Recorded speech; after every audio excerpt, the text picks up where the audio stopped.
Hello hello hello hello. अच्छा, हम सब ने ना एक एलएलपी एक्ट स्टार्ट करा हुआ है, अगर आप सबको याद हो।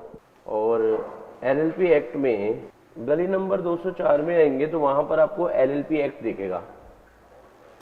ठीक है, आओ जरा हमने सबसे पहले इसके अंदर इंट्रोडक्टरी बातें करी थी, उसे रिवाइज करते हैं।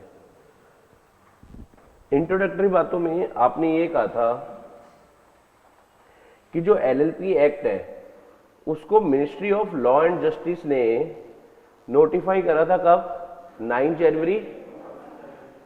फिर इसके बाद ये क्या हुआ? पार्लियामेंट में पास हुआ।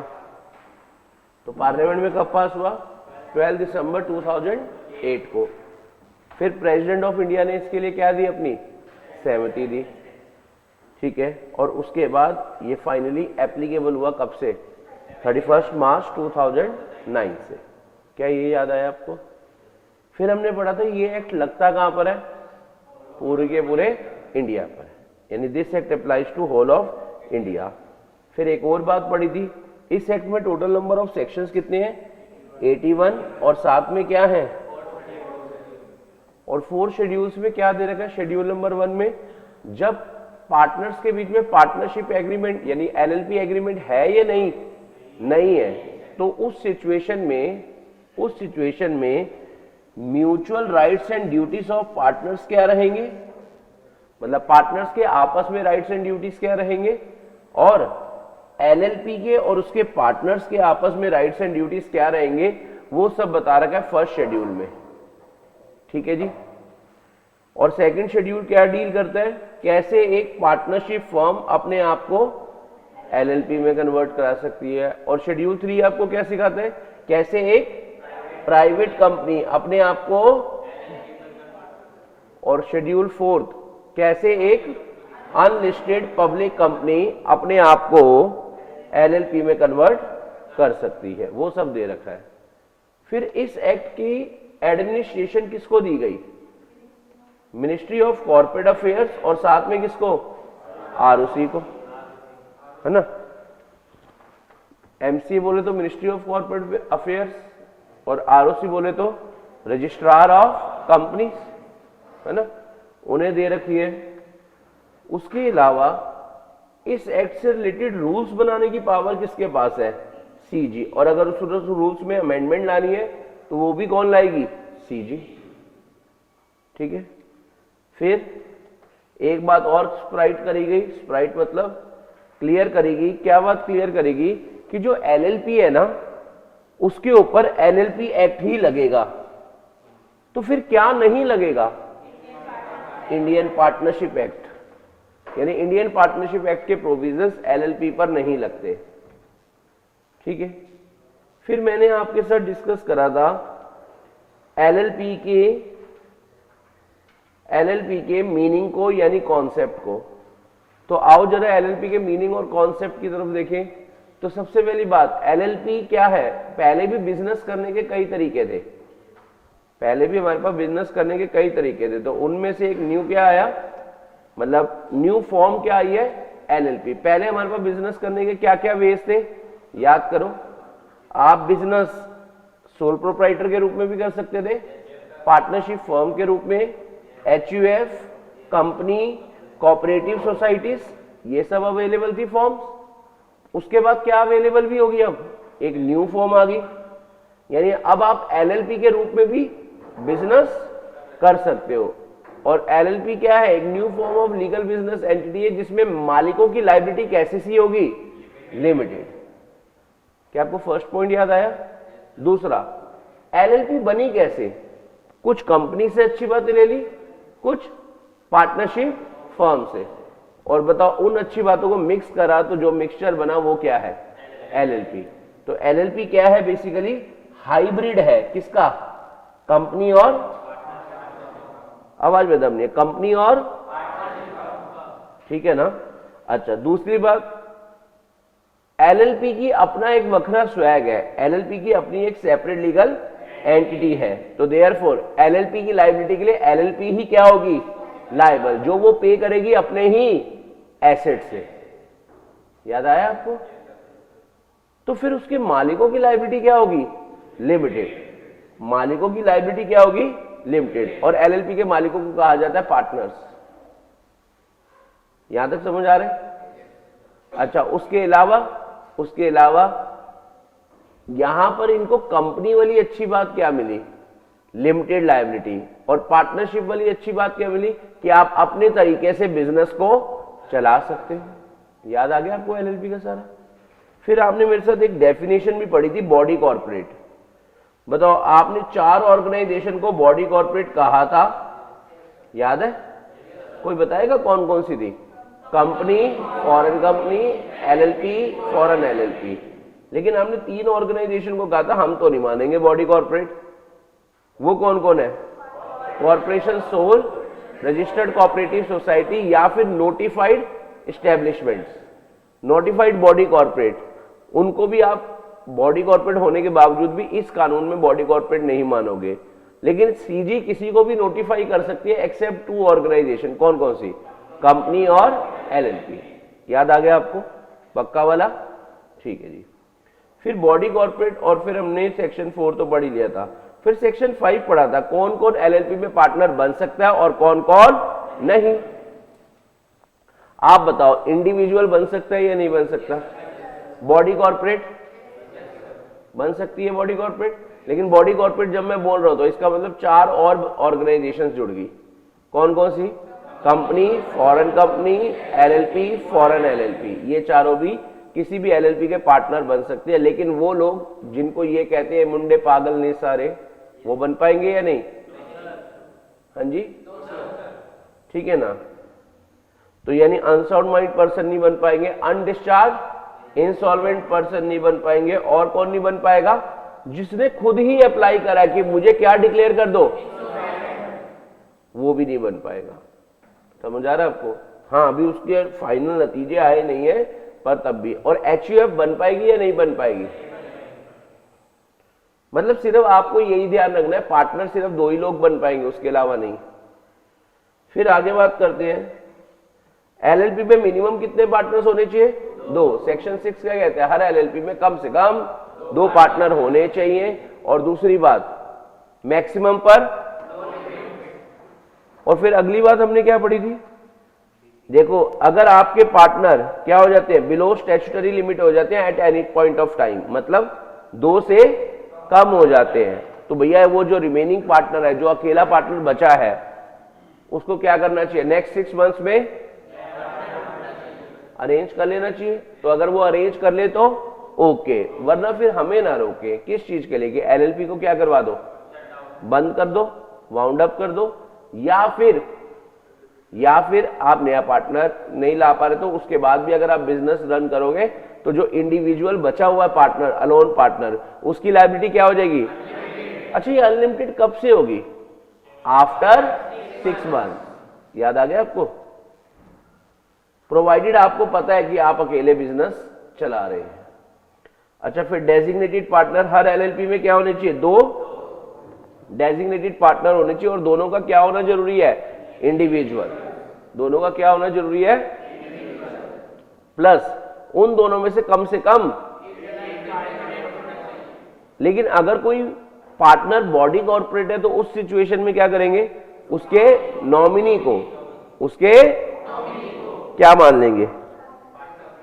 Designated partner. पार्टनर तो बॉडी कॉर्पोरेट को ही मानेंगे, डेजिग्नेटेड पार्टनर किसको मानेंगे? उसके नॉमिनी को। समझ आ रहा है आपको? और रेजिडेंट इन इंडिया का मतलब क्या होता है? जो पिछले साल कितने दिन रहा हो? 120 दिन या उससे।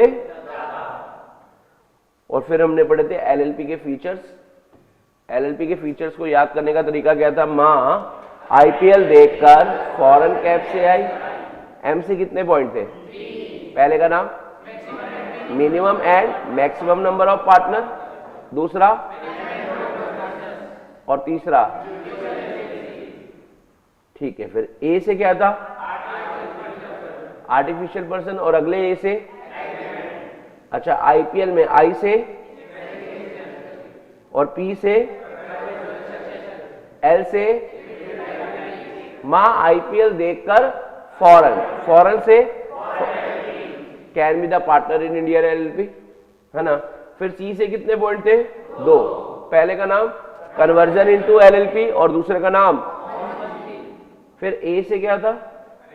अरेंजमेंट और कॉम्प्रोमाइज, फिर बी से 2 थे, बॉडी कॉर्पोरेट और business for profit only, S से सेपरेट लीगल एंटिटी और ई से इलेक्ट्रॉनिक फॉर्म।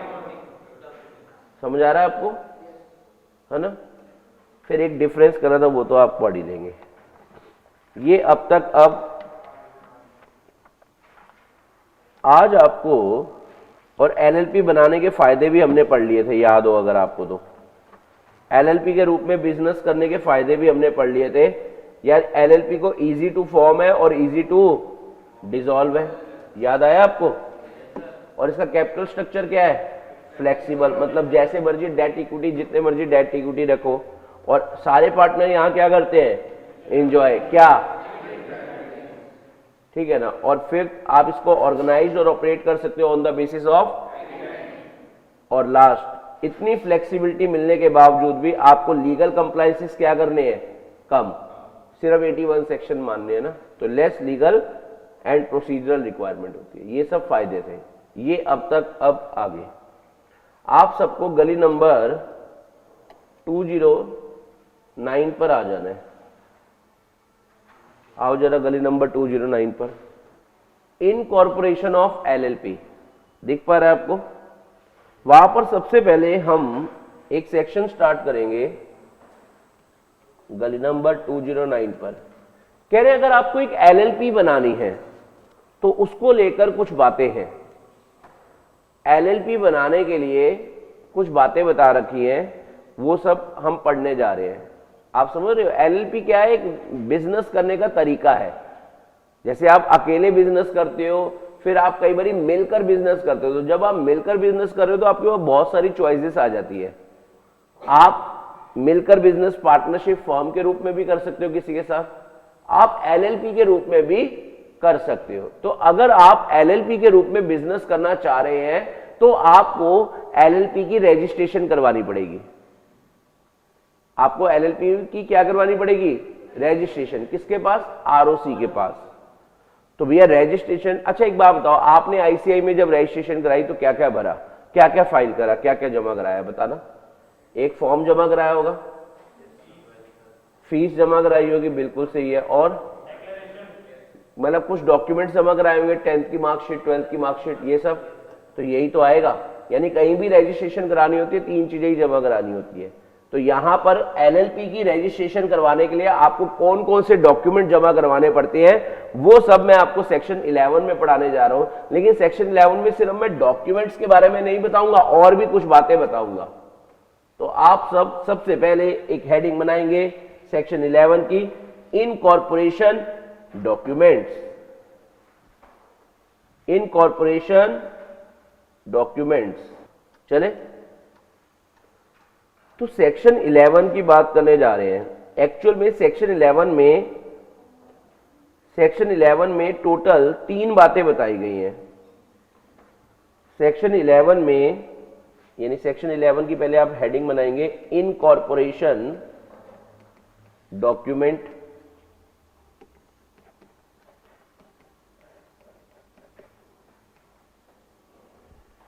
इसके अंदर कितनी बातें बताई गई हैं? टोटल 3 बातें बताई गई हैं, जिसमें पहली बात तो ये,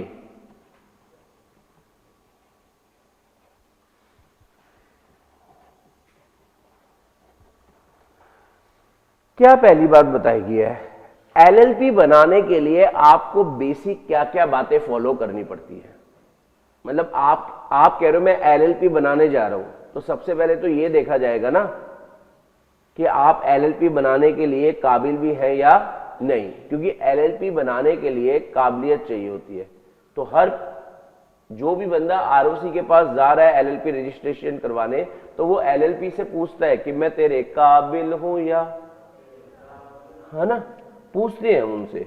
तो एलएलपी कहते हैं, वो कहते हैं अगर आपके अंदर ये सब बातें हमें देखने को मिली तो हम कहेंगे आप एलएलपी बनाने के क्या हैं?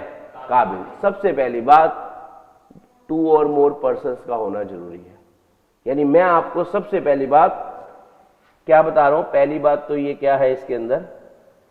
Basic oblique legal requirements, basic oblique legal requirements किस चीज की? बेसिक ऑब्लिक लीगल रिक्वायरमेंट किस चीज की? For formation of LLP. मतलब बेसिक ये वाली रिक्वायरमेंट्स भी कह सकते हो या फिर कंडीशंस भी कह सकते हो। मतलब क्या शर्तें पूरी करनी पड़ेगी, किन शर्तों पर आप एलएलपी बना पाओगे। उसमें देखो पहली शर्त क्या होनी चाहिए एलएलपी बनाने के लिए? 2 और मोर पर्सन्स होने चाहिए। एलएलपी बनाने के लिए क्या होने चाहिए? 2 और मोर पर्सन्स होने चाहिए। आ रहा है फर्स्ट पॉइंट समझ? दूसरा, आपके हिसाब से बिजनेस लॉफुल होना चाहिए या अनलॉफुल? ठीक है। दूसरी बात आप कह रहे हो लॉफुल बिजनेस होना चाहिए। ठीक है जी। अच्छा, आप और बताओ ऑब्जेक्टिव क्या होना चाहिए? एलएलपी बनाने का ऑब्जेक्टिव क्या होना चाहिए? To earn profit. Very good. मतलब अगर आप एलएलपी बनाना चाहते हो तो ये सब बातों को आपको पूरा करना पड़ेगा, तो आप बना पाओगे क्या? एलएलपी। अगली कंडीशन क्या होगी एलएलपी बनाने के लिए? कि ऑब्जेक्टिव क्या होना चाहिए? To earn profit. हां, कमा पाए या ना कमा पाए वो एक बात अलग है, पर हमारी उद्देश्य क्या होना चाहिए कि हम एलएलपी क्यों बना रहे हैं? प्रॉफिट कमाने के लिए। यानी एलएलपी बनाने के लिए आपके पास कुछ बेसिक बातें होनी चाहिए। उनमें से 3 बातें हम पढ़ चुके हैं। पहला, 2 और मोर पर्सन होने चाहिए। दूसरा, लॉफुल बिजनेस होना चाहिए और उस बिजनेस का ऑब्जेक्टिव क्या होना चाहिए? टू अर्न, यानी अपना सपना। और लास्ट और कंडीशन क्या है? वो सारे इनकॉर्पोरेशन डॉक्यूमेंट्स जो एलएलपी बनाने के लिए चाहिए होते हैं वो आपने क्या कर दियो? जमा करा दियो। किसके पास? आरओसी के पास। ठीक है ना? और साथ में क्या भी जमा करा दिया है? फीस। समझ आ रहा है? तो आप एलएलपी बना पाओगे, एलएलपी रजिस्टर्ड करवा पाओगे। ठीक है ना? तो अगला पॉइंट क्या हो गया? आपने incorporation documents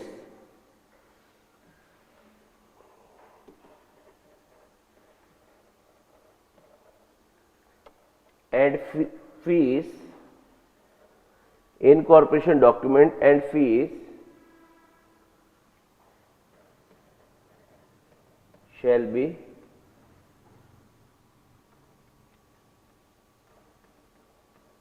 submitted to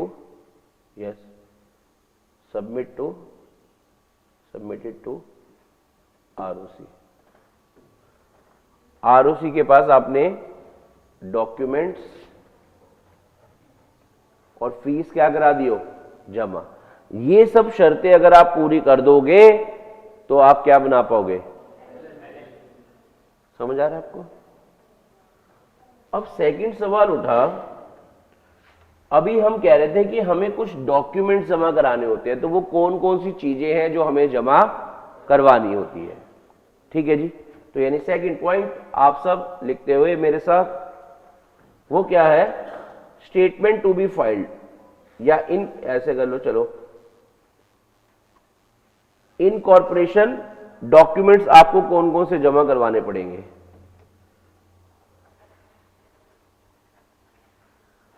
incorporation documents आपको कौन कौन से जमा करवाने पड़ेंगे? चले स्टार्ट करें। आपको कौन कौन से डॉक्यूमेंट जमा करवाने पड़ेंगे? देखो एक ना बहुत पुराना सॉन्ग है, मुझे लगता है आपको याद नहीं होगा ना, आपने कभी सुना होगा, फिर मैं आपको याद कराता हूं। ठीक है ना? और फिर उससे क्या होगा, ये सारा कॉन्सेप्ट 2 मिनट में स्प्राइट हो जाएगा। देखो बहुत पुरानी मूवी का है, आप शायद तब थे भी नहीं, है ना? और वो गाना क्या है? नाम क्या है, घर का पता दो, और क्या करते हो। ठीक है, ये सुना नहीं होगा आप में से किसी ने। कोई है ऐसा जिसने सुना हुआ है? आपने सुना हुआ, आपने सुना। बस ये 3 वर्ड आप पहले मेरे को बोलो, फिर इससे ना आपका टॉपिक क्लियर हो जाएगा। बताओ क्या पढ़ना है आपको, हमें कौन कौन से डॉक्यूमेंट जमा कराने हैं, उसके लिए याद करने का एक तरीका क्या है, नाम क्या है और घर का पता दो, और तीसरा क्या क्या करते हो, बस हो गया यार, है इतना बता दो, ठीक है ना।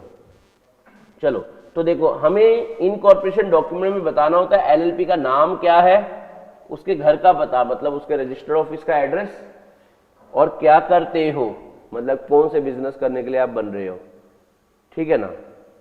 सिमिलरली यही बात हमें किसके लिए भी पूछनी होती है, नाम क्या है, घर का बता दो, किसका, पार्टनर्स का, और सेम बात हमें डेजिग्नेटेड पार्टनर के लिए भी पूछनी पड़ती है, क्या नाम क्या है और घर का पता दो, ठीक है ना। यहां तक का पॉइंट समझ आया आपको, तो इससे हमारे इनकॉर्पोरेशन डॉक्यूमेंट्स याद हो जाएंगे आपको। तो लिखना जरा, इनकॉर्पोरेशन डॉक्यूमेंट्स में आप क्या क्या जमा कराते हो, इनकॉर्पोरेशन डॉक्यूमेंट्स में आप क्या क्या जमा कराते हो। तो ये देखो, ये लोग कौन हो गए, ये किसके पास जाएंगे, आरुषि नहीं, आरओसी, हाँ ठीक है ना, क्योंकि बुलाती है वो, हाँ बहुत रील्स देखते हो, इधर आओ। चलो ये लोग कहां जाएंगे, आरओसी के पास जाएंगे, और क्या क्या चीजें जमा कराएंगे। सबसे पहले तो देखो, सबसे पहले तो सीधी सी बात है, आप फॉर्म जमा कराओगे, ठीक है ना। आपको क्या जमा कराना होता है, फॉर्म। फॉर्म का नाम फाउंडेशन के कोर्स में है नहीं, पर मैं आपको बता रहा हूं। आपको एलएलपी बनाने के लिए जो फॉर्म जमा कराना होता है उसको कहते हैं ई फॉर्म फिलिप, ई फॉर्म क्या, फिलिप, ठीक है। तो मैं लिखवा रहा हूं आपको नॉलेज पर्पस के लिए, आप एग्जाम में भी लिखकर आ सकते हैं, कोई दिक्कत वाली बात नहीं है। तो यानी सबसे पहले आपको क्या जमा कराना है, ई फॉर्म, कौन सा, फिलिप, और उसके अलावा आपको कुछ डॉक्यूमेंट जमा कराने पड़ेंगे। बताओ, सबसे पहली बात नाम क्या है, वेरी गुड, यानी नेम ऑफ एलएलपी आप क्या रखने जा रहे हैं। और दूसरा बताओ क्या होता था, घर का पता दो, यानी आपको क्या बताना होता है, address of registered office of LLP. Registered office और रजिस्ट्रार के ऑफिस में कोई फर्क होता है या सेम ही बात होती है। रजिस्टर्ड ऑफिस किसका मतलब हमारा हेड ऑफिस, और रजिस्ट्रार का ऑफिस मतलब सरकारी दफ्तर जहां आपको जमा करवाना है। तो आपको अपने रजिस्टर्ड ऑफिस मतलब आपका ठिकाना क्या है उसके बारे में बताना है, यानी एड्रेस ऑफ रजिस्टर्ड ऑफिस। दो बातें समझ आई आपको। तीसरा क्या करते हो, यानी प्रपोज्ड बिजनेस, ये बताना होता है। आपको ई फॉर्म फिलिप जमा करवा कर आना है, उसके अलावा एलएलपी का नाम, उसका एड्रेस और वो क्या करेंगे वो सब बताना है। यही सेम बात नेम एंड एड्रेस ऑफ किसका,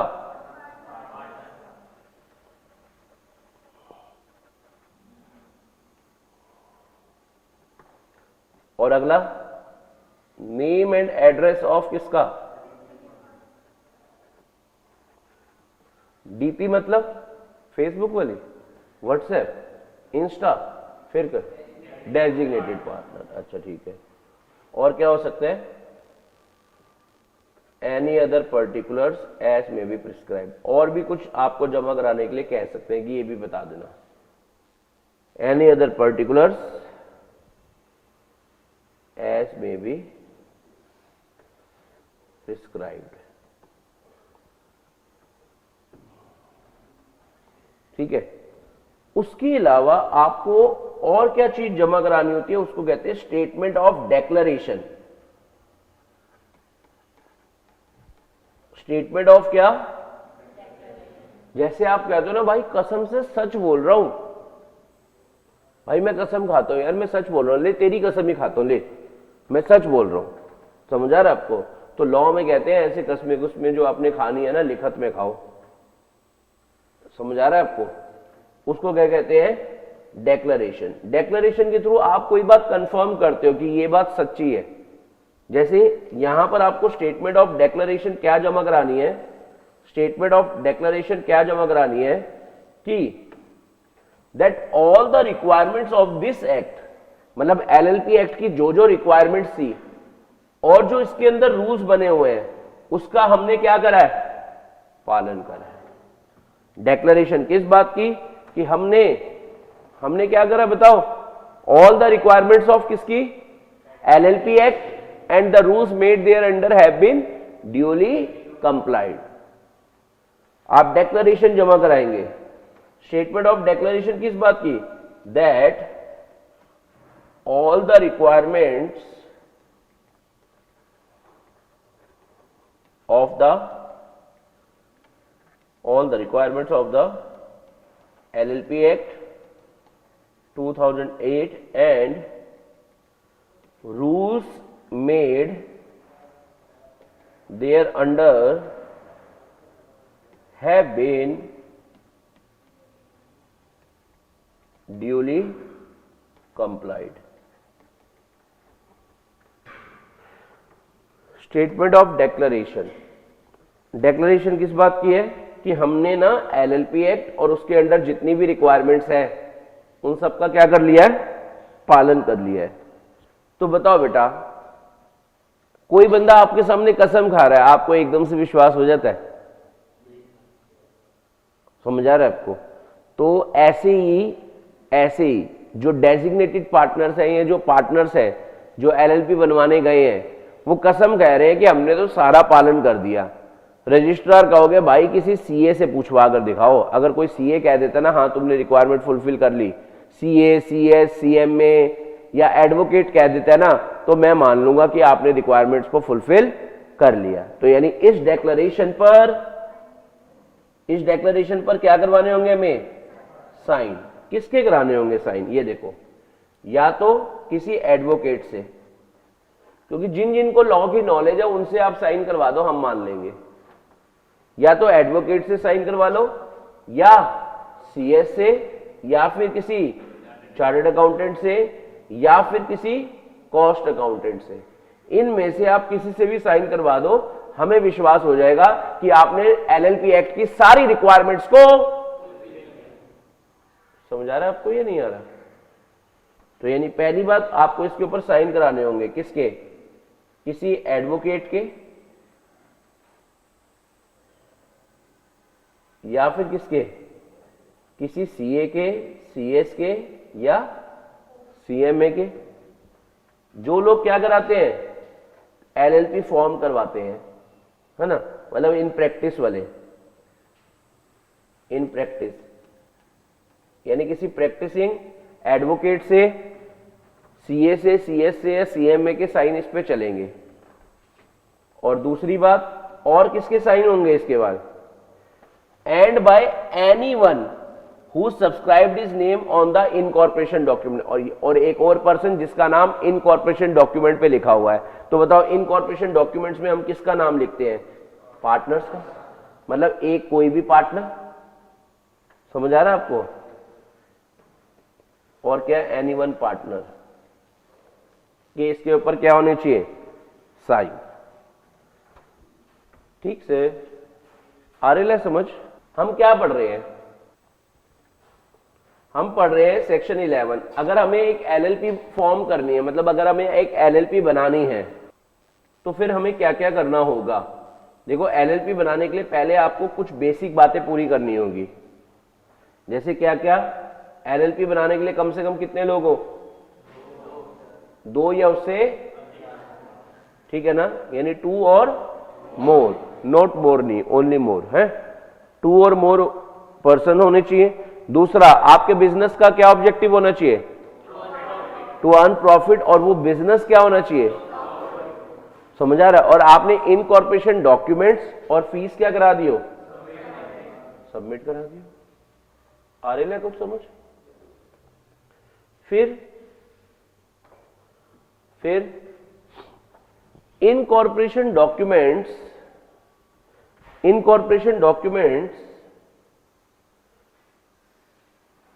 जो है वो कौन कौन से है? देखो, अगर आपको आरओसी के पास एक तो ई फॉर्म फिलिप जमा करा कर आना पड़ेगा और क्या जमा कराना पड़ेगा? नाम क्या है, घर का बता दो और क्या करते हो, ये लिख लो, आपको अगली बार याद आ जाएगा ना। नाम क्या है, घर का बता दो और क्या करते हो,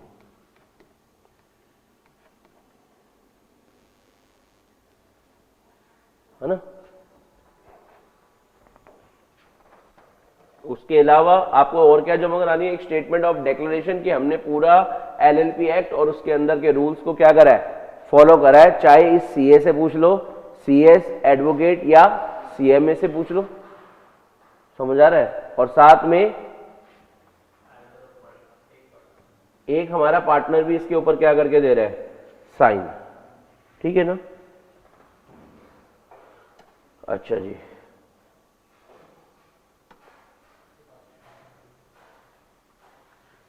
अब और जरा सुनना, दो बातें तो आपने मेरे साथ डिस्कस कर ली, अब तीसरी बात जो मैं आपके साथ डिस्कस करने जा रहा हूं,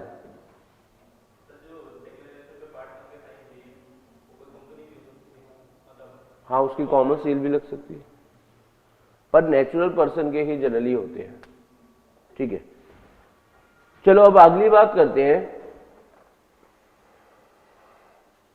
एक बात बताओ, अगर जो पर्सन ऊपर ये स्टेटमेंट में बातें बता रहे हैं, ये सारी स्टेटमेंट जमा करा रहे हो ना आप, ठीक है ना, उसमें कुछ भी आप झूठ बोल रहे हो तो रजिस्ट्रार, बताओ बेटा, if a person makes a statement as discussed above, ये ऊपर जो जितनी भी बातें आपको बताई गई हैं वो क्या है, उस पर्सन को बताए कि मैं झूठ बोल रहा हूं, या उस पर्सन को ये नहीं पता कि ये बात सच है या झूठ है, फिर भी वो ये बात कह रहा है।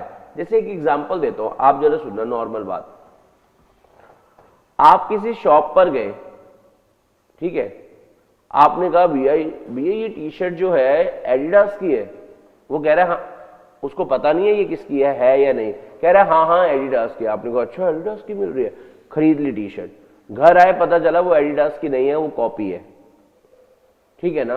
तो बताओ बेटा, आप उस पर्सन ने, जो सेल्समैन ने आपको बोला था ये एडिडास की है, आप उसको क्या कहेंगे, तूने सही करा या गलत करा? तो यही तो है, जब तुझे पता नहीं तो फिर बोलता क्यों है? बातें सही होती है, ठीक है ना, पर लगती कभी कभी है तुम्हें। इधर आओ, बातों से याद आया, क्वेश्चन प्रैक्टिस स्टार्ट कर दिए? चलो शुक्र है, कह रहे बोलने में क्या जा रहा, कहीं जान खा जाए। हाँ हाँ हाँ, कर लिए। इधर आओ, मैं क्या कह रहा हूं, जो पर्सन स्टेटमेंट दे रहे हैं, अगर उन्हें पता है कि ये क्या है, ये स्टेटमेंट क्या है, झूठी, या उनको ये पता भी नहीं है कि ये बात सच है या झूठ है, फिर क्यों बोल रहे हो? तो वो पर्सन को 2 साल तक के लिए रोटी कपड़ा मकान फ्री, हाँ अब तो जेल में, और जेल की रोटी और जेल का पानी, ठीक है ना। और ऐसा नहीं है कि हम सिर्फ आपको जेल ही भेजेंगे, साथ में आपसे पूछेंगे हाउ आर यू, तो आप क्या बोलोगे? हाँ मैं बता रहा हूं कितने का, 10,000 से लेकर 5 लाख तक का, वो भी आपसे लिया जाएगा, ठीक है ना। तो लिखो जरा, तीसरी बात, टोटल 3 बातें बता रखी है इसके अंदर।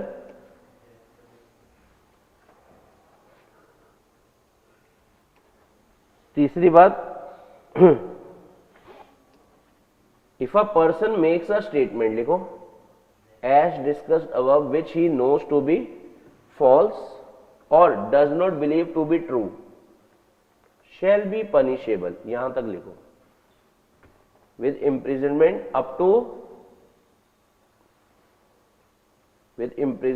अप टू कितने years, up to 2 years plus fine 10,000 से लेकर कितने का,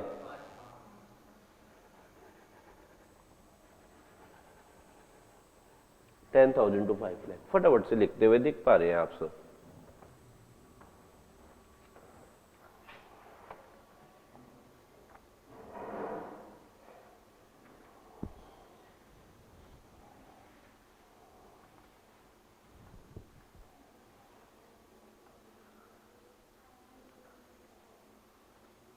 सेक्शन 11 हमने कंप्लीट कर लिया आज।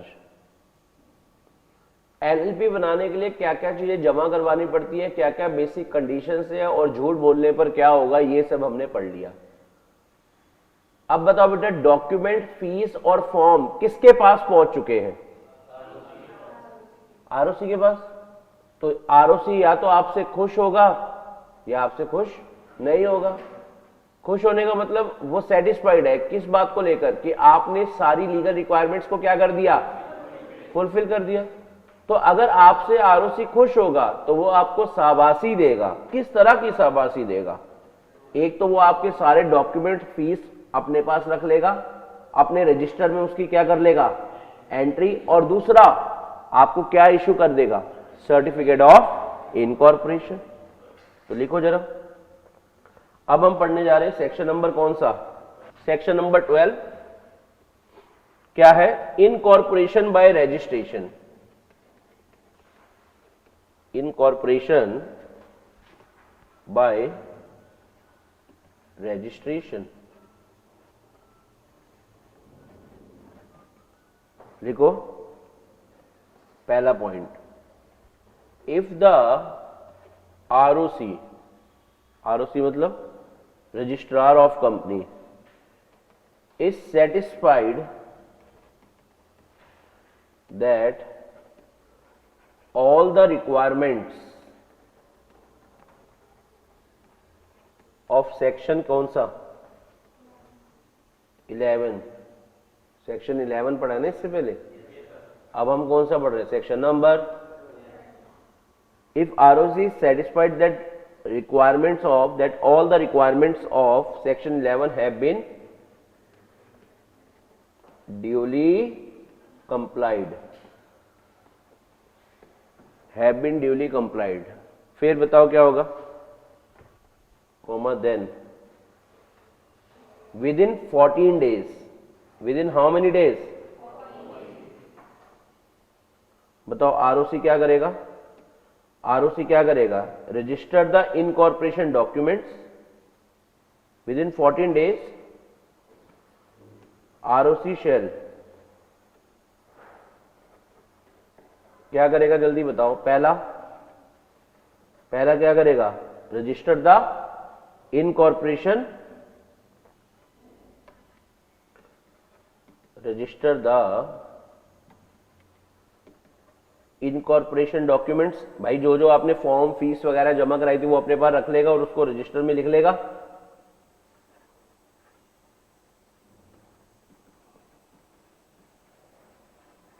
प्लस सर और क्या करेगा, आप सबको कहेगा ले चले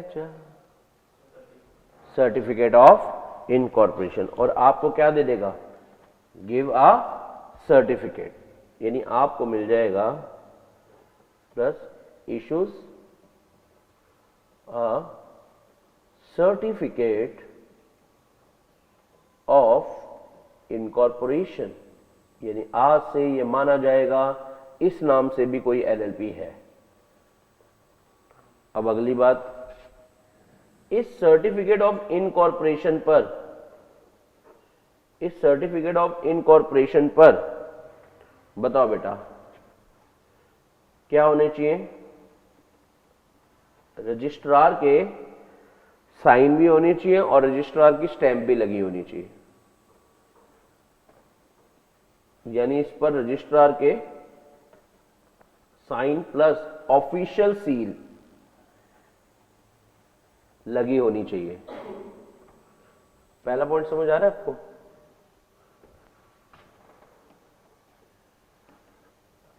होनी चाहिए। प्लस सर्टिफिकेट ऑफ इनकॉर्पोरेशन एक कंक्लूसिव एविडेंस माना जाएगा। कौन सा एविडेंस माना जाएगा? Conclusive evidence.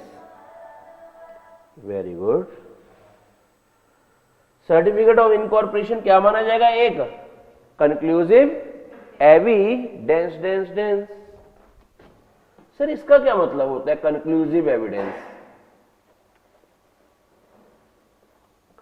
देखो कंक्लूसिव वर्ड का मतलब होता है गारंटी। बेसिकली अगर आप मानकर चलो गारंटी या पक्का पक्का 100%। अगर सर्टिफिकेट ऑफ इनकॉर्पोरेशन किसी को दे दिया गया है तो यह पक्का पक्का माना जाएगा कि इस नाम से एक एलएलपी है और कोई भी बंदा इसके खिलाफ ऑब्जेक्शन रेज नहीं कर सकता। यानी इस चीज को नोबडी कैन चैलेंज और ऑब्जेक्ट, उसको कहते हैं कंक्लूसिव एविडेंस। मतलब अब ये गारंटी है, अब पक्का पक्का ऐसा ही है कि इस नाम से एक एलएलपी बन चुकी है और वो एलएलपी जो बनी है वो सारी लीगल रिक्वायरमेंट को पूरा करते हुए ही बनी है। कोई भी पर्सन जाकर ये नहीं कह सकता कि इन्होंने तो ये नहीं करा, उन्होंने तो वो नहीं करा, आपने इसको सर्टिफिकेट कैसे दे दिया। किसी के पास ये कहने की हिम्मत नहीं होगी। सबको ये मानना पड़ेगा इन्होंने सारी रिक्वायरमेंट्स को पूरा करा, तभी ही इनको रजिस्ट्रार ने सर्टिफिकेट ऑफ इनकॉर्पोरेशन दिया। समझ आ रहा है आपको? यानी नोबडी कैन चैलेंज और ऑब्जेक्ट इट। कोई भी बंदा इसको लेकर चैलेंज नहीं कर सकता, ऑब्जेक्शन नहीं कर सकता। क्या आपको समझ आना स्टार्ट हो रहा है या नहीं? जैसे मान लेते हैं एक एलएलपी रजिस्टर्ड हुई है, इन चारों ने कराई है, बंटी जाकर रजिस्ट्रार के ऑफिस में फैल गया, जस्ट लाइक रायता, बड़ी मुश्किल से इसको समेटा। रजिस्ट्रार को जाकर कह रहा आपने, इन्होंने तो कुछ करा ही नहीं लीगल कंप्लायंस, आपने इनको सर्टिफिकेट कैसे दे दिया?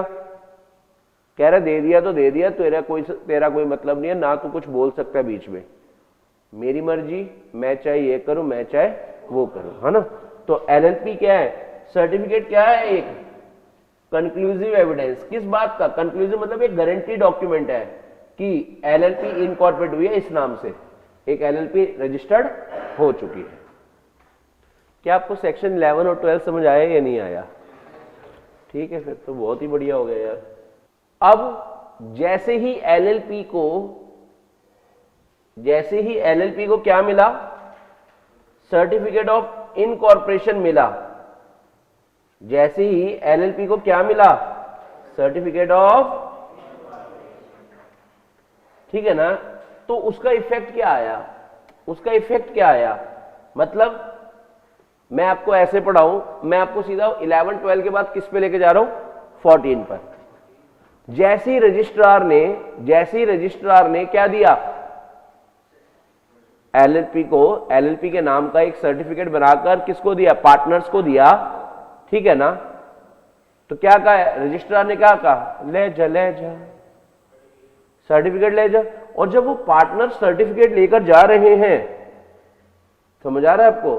तो वो पार्टनर उस सर्टिफिकेट को देखकर कह रहे तुम जो आए जिंदगी में 4 बातें बन गई। ये देखो, जैसी सर्टिफिकेट मिला वैसे ही 4 बातें रोज का, हाँ ये बोला गया, यही बात बोल रहे हैं हम। जैसे ही कोई एलएलपी क्या होती है?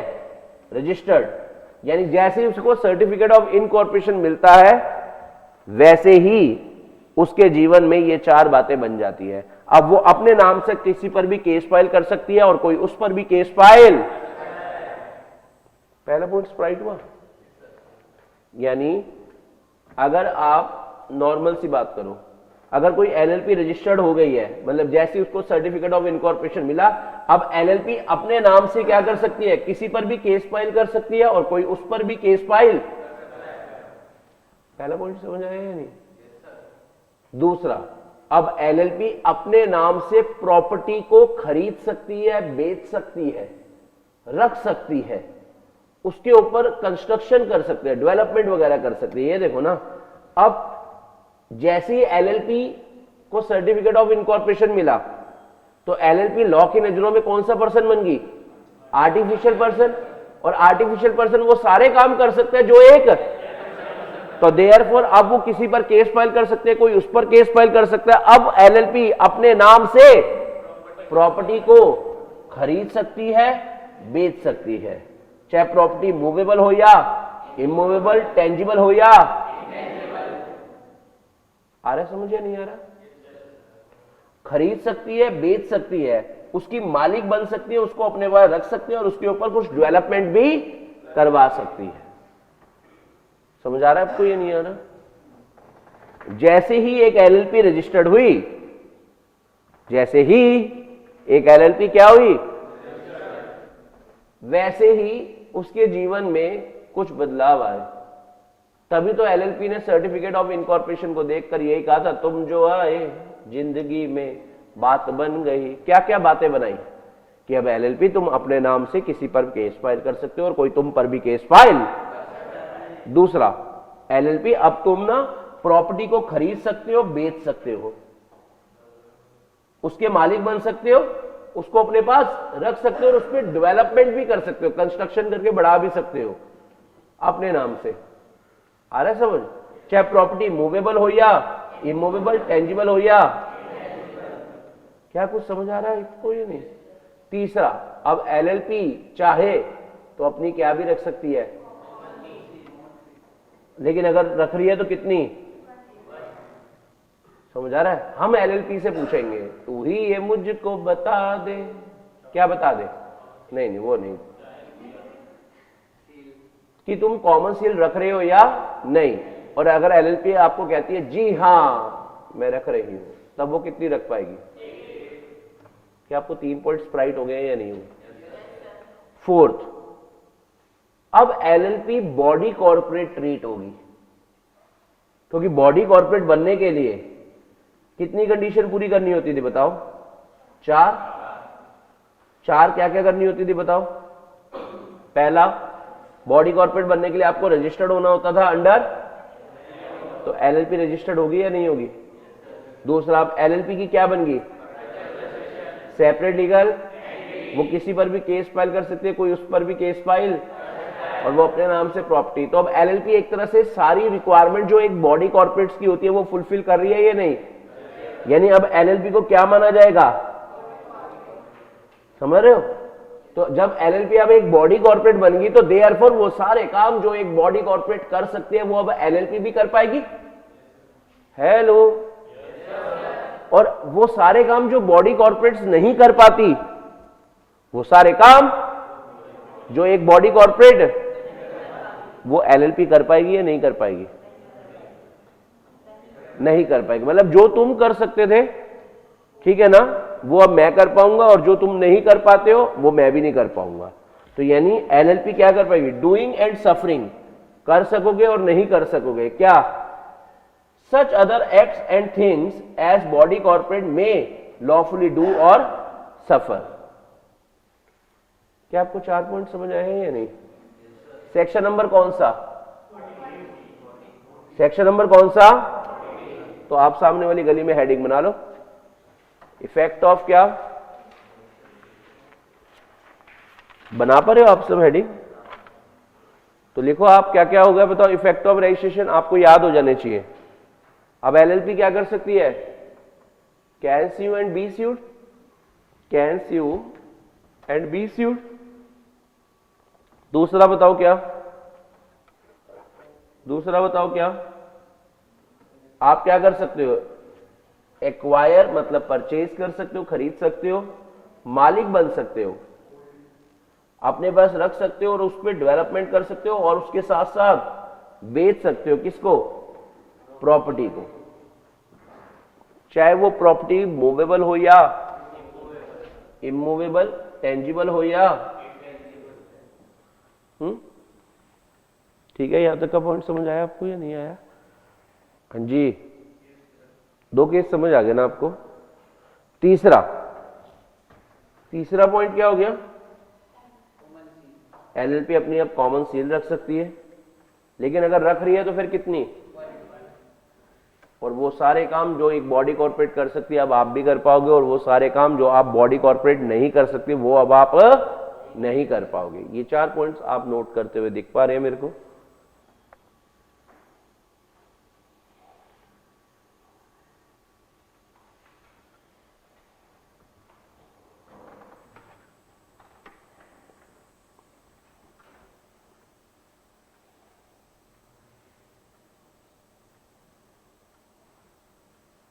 इसके बाद इसी गली में आपको सेक्शन नंबर 13, नहीं मत हो, मैं वैसा नहीं हूं, इधर आओ, आप हेडिंग बनाओ,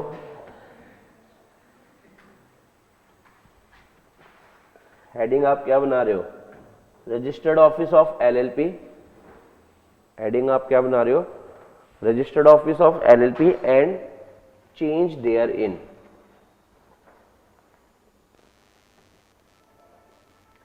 registered office of LLP and change there in.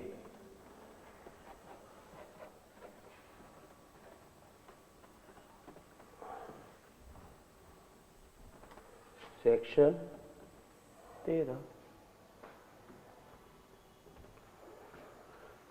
सुनो जरा, सेक्शन 13 की बात करने जा रहे हैं। एक बात बताओ, आप सबका कोई घर है या नहीं है ना, पक्का ना?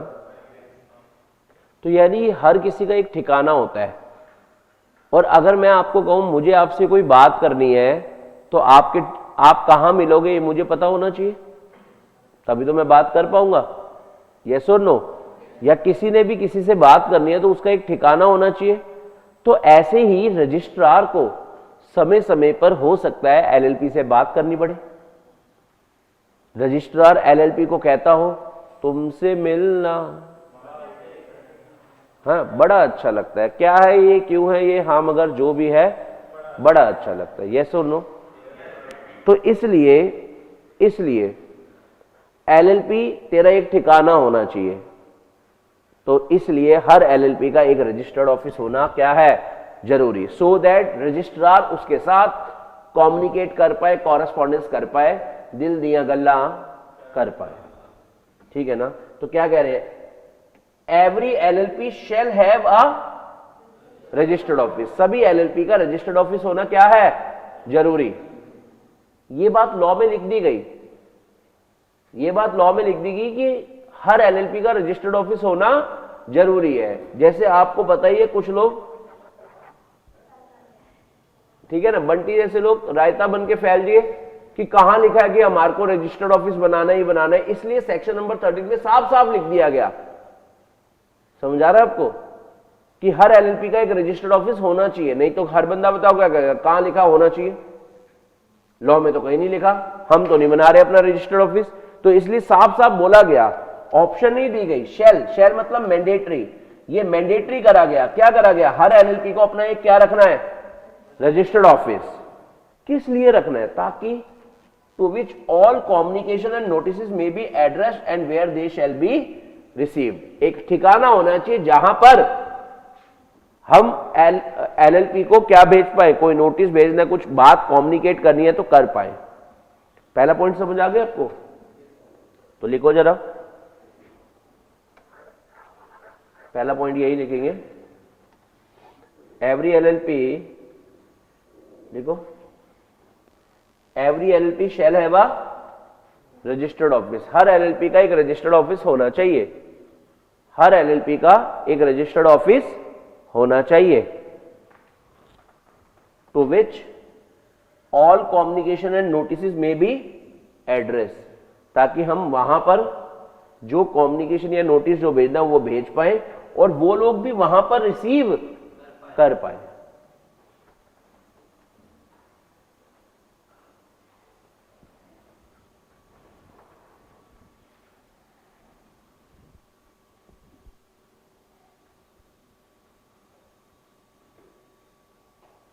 क्या कहना चाह रहे हैं वो भी जरा सुनो।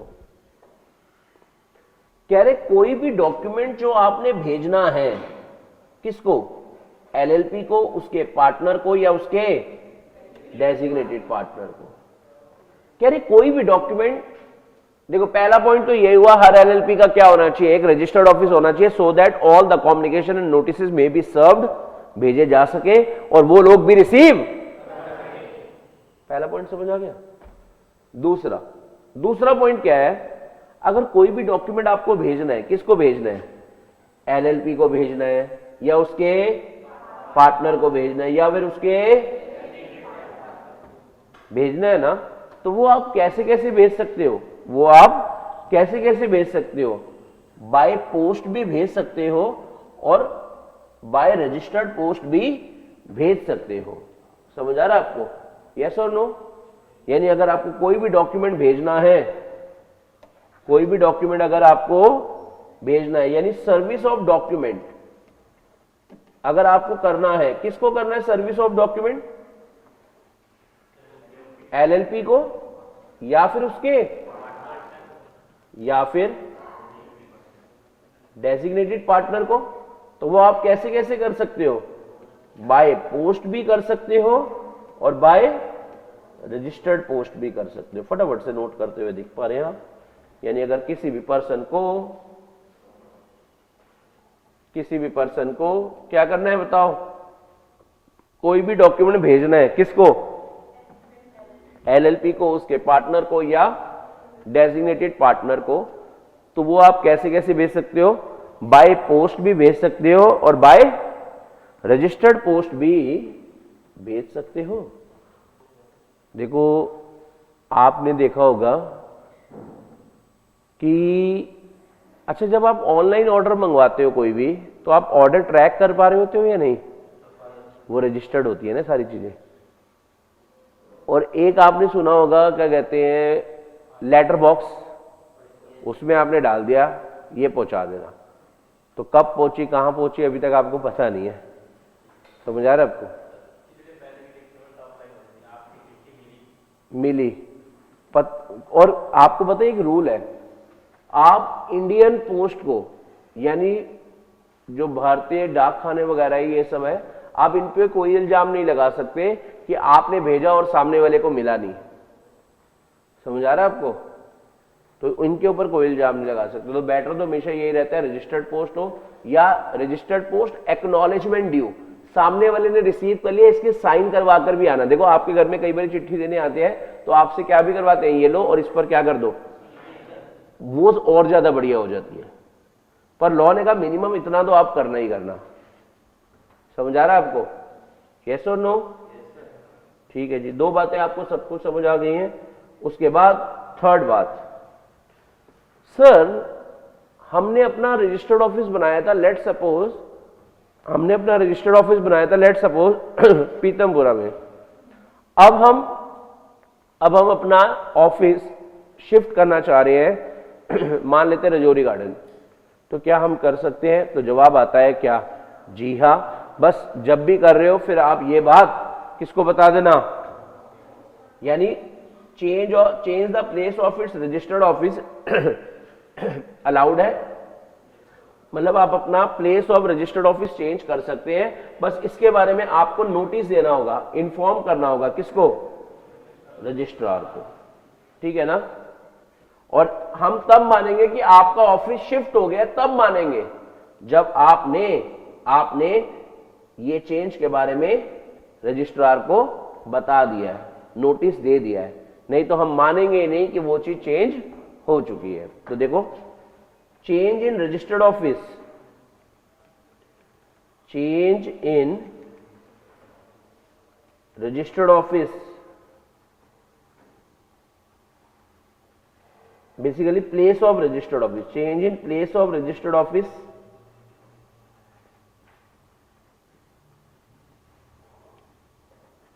क्या है आपके हिसाब से? अलाउड है। बस आरओसी को नोटिस दे देना।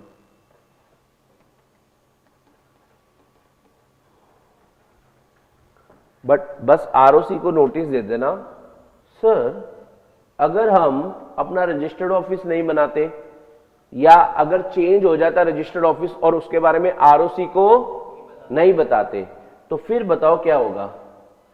फिर पेनल्टी लगाई जाएगी। फिर क्या लगाई जाएगी? पेनल्टी। किस किस पर? एलएलपी पर और उसके सभी कितनी? 500 रुपया रोज के। हाँ, और मैक्सिमम कितने? 50 रुपया। ठीक है ना? तो penalty, punishment for contravention, punishment for contravention of section 13, मतलब अगर आप सेक्शन 13 की बातें नहीं मानते तो बताओ एलएलपी पर क्या? एलएलपी पर पेनल्टी क्या लगेगी बताओ? 500 रुपीज पर डे, मैक्सिमम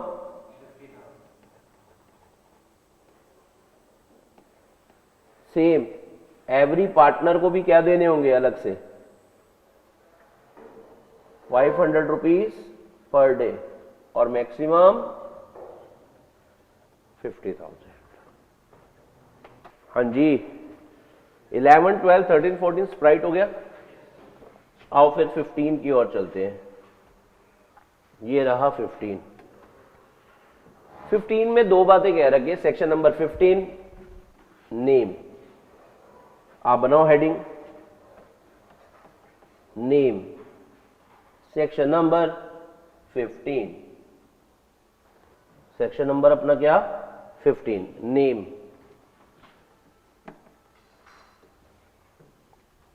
चलिए स्टार्ट करें कहानी को। हाँ जी, आप सब रेडी है? आओ फिर सुनो मेरी बात। देखो, हर एलएलपी को अपने नाम के एंड पर क्या लिखना होता होगा, लिमिटेड लायबिलिटी पार्टनरशिप। एक बार बोलना पड़ेगा, क्या लिखना होता होगा, लिमिटेड लायबिलिटी पार्टनरशिप। हर एलएलपी को अपने नाम के एंड पर, हर एलएलपी को अपने नाम के एंड पर क्या लिखना पड़ता होगा, लिमिटेड लायबिलिटी पार्टनरशिप। या पूरा नहीं लिख सकते तो उसका एक्रोनिम क्या, एलएलपी। ये बात मैं नहीं कह रहा, सेक्शन नंबर 15 कह रहे हैं। और बताओ, नाम के एंड पर जो लिखा जाता है उसको कहते हैं सफिक्स, और नाम से पहले वाले को प्रीफिक्स। समझ आ रहा है आपको? तो यही बात बोली गई है क्या, एवरी एलएलपी, सभी LLP shall have either the words क्या, लिमिटेड लायबिलिटी पार्टनरशिप, या फिर एक एक्रोनिम क्या, एलएलपी लिखे। कहां पर, as the last word of its name, अपने नाम के आखिर में। तो यानी लिखो जरा पहला पॉइंट सेक्शन नंबर 15 का, लिखो जरा सेक्शन नंबर 15 का फर्स्ट पॉइंट। क्या लिख रहे हो, every LLP shall use, every LLP shall use, किस चीज का इस्तेमाल करें, लिमिटेड लायबिलिटी पार्टनरशिप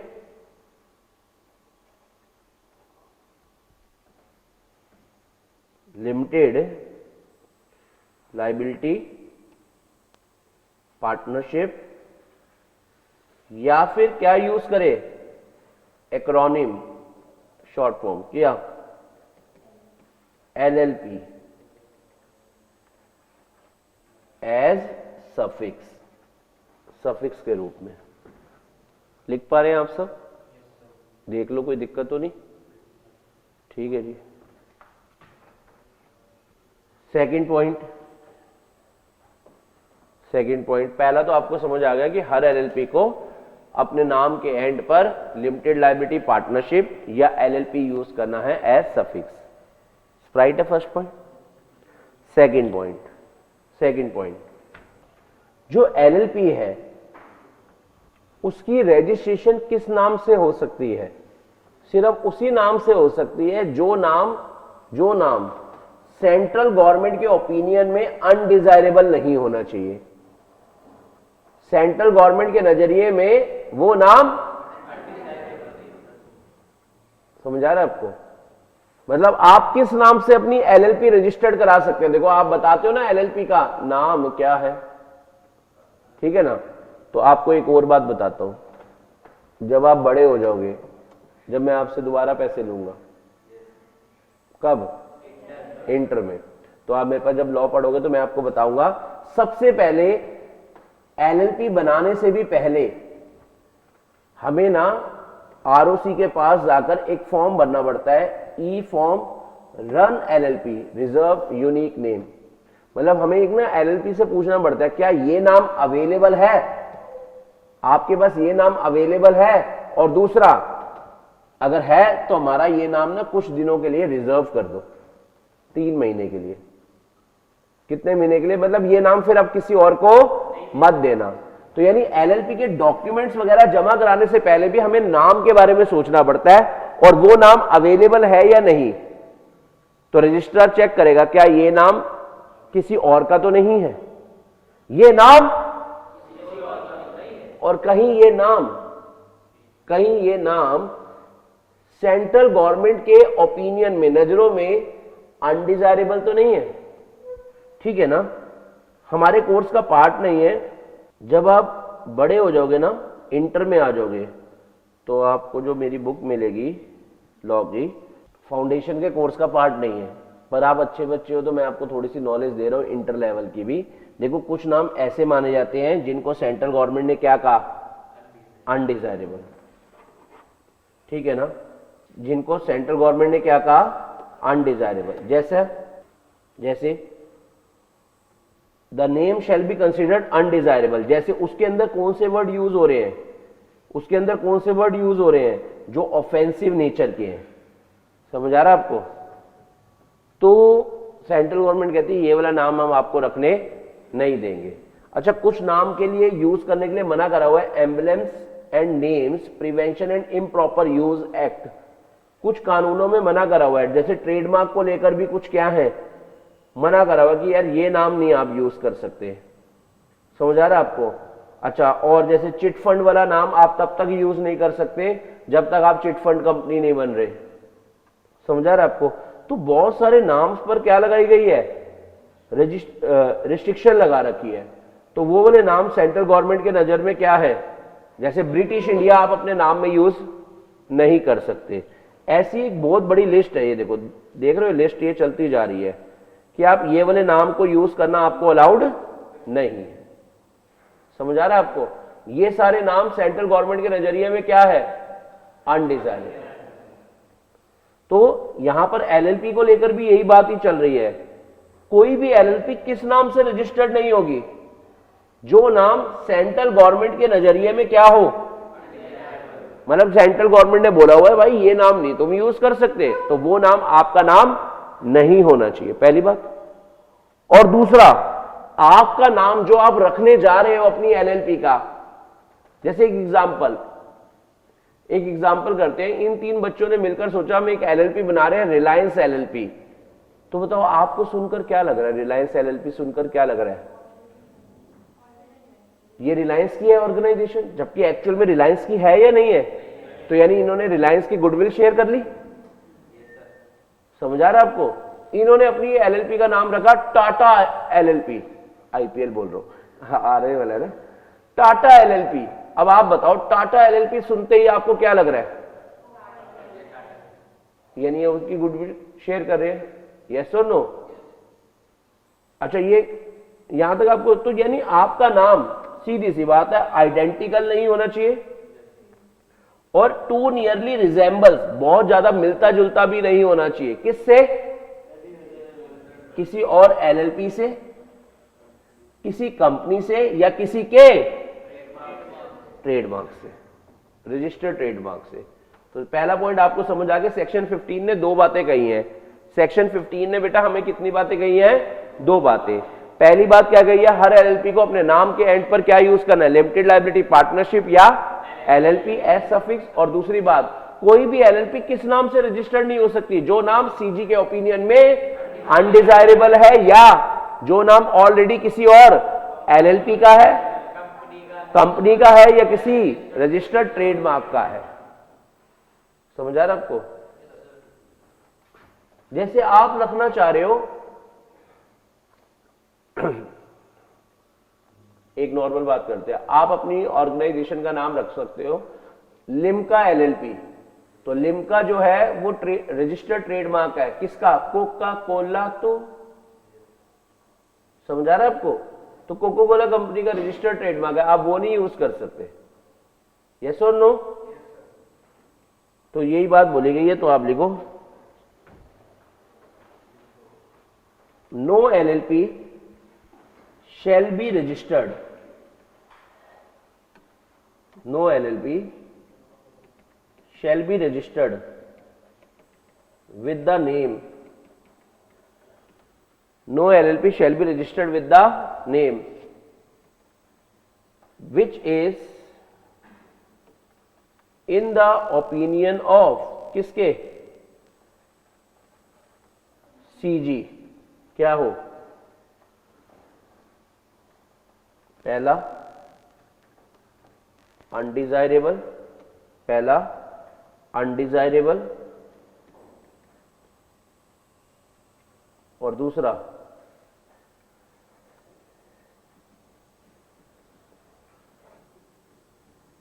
आइडेंटी, आज या कल, कल आइडेंटिकल और टू नियरली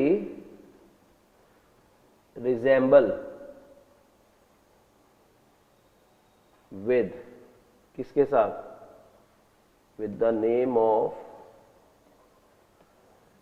पहला एनी अदर एलएलपी, दूसरा ज्यादा पानी कम पानी, सही रहता है। आगे और क्या, रजिस्टर्ड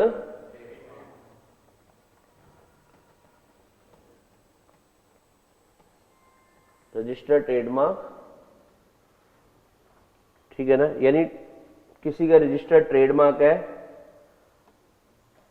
अंडर ट्रेडमार्क एक्ट,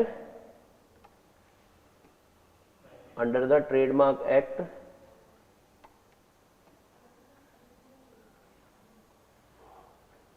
कौन सा, 1999।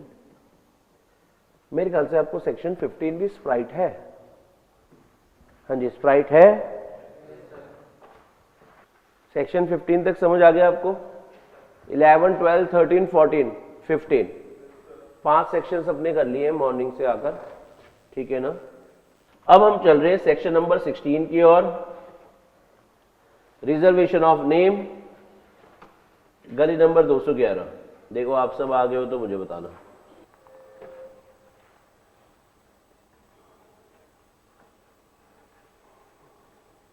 सुनो पहले आप सब, फिर मैं आपको आगे बताऊंगा। सेक्शन नंबर 16 मैं आपके साथ डिस्कस करूंगा, पहले आपको जरा सुनना पड़ेगा। चलिए स्टार्ट करें। जैसे लेट सपोज ये जो है पहला पर्सन हो गया, लेट सपोज भीम, दूसरा अपना हो गया कालिया, तीसरे अपने हो गए कौन, ढोलू, फोर्थ हो गया भोलू, ढोलू भोलू। समझ आ रहा है आपको? अब जरा सुनना, ये चारों मिलकर एक एलएलपी बनाना चाह रहे हैं। तो बताओ ये एलएलपी अब बनाना चाह रहे हैं, एलएलपी के रूप में बिजनेस करना चाह रहे हैं किसका, लड्डू का, और उस दुकान का नाम क्या रख रहे हैं, ढोलकपुर। ढोलकपुर एलएलपी। पहला पॉइंट समझ आ रहा है आपको?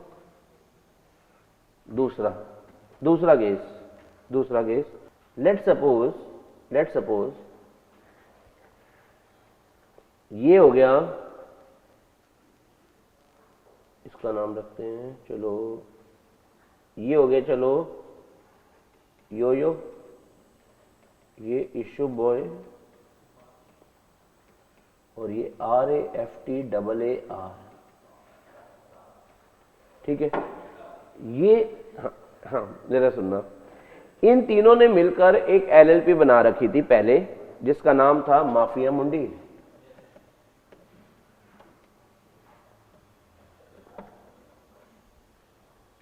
ठीक है।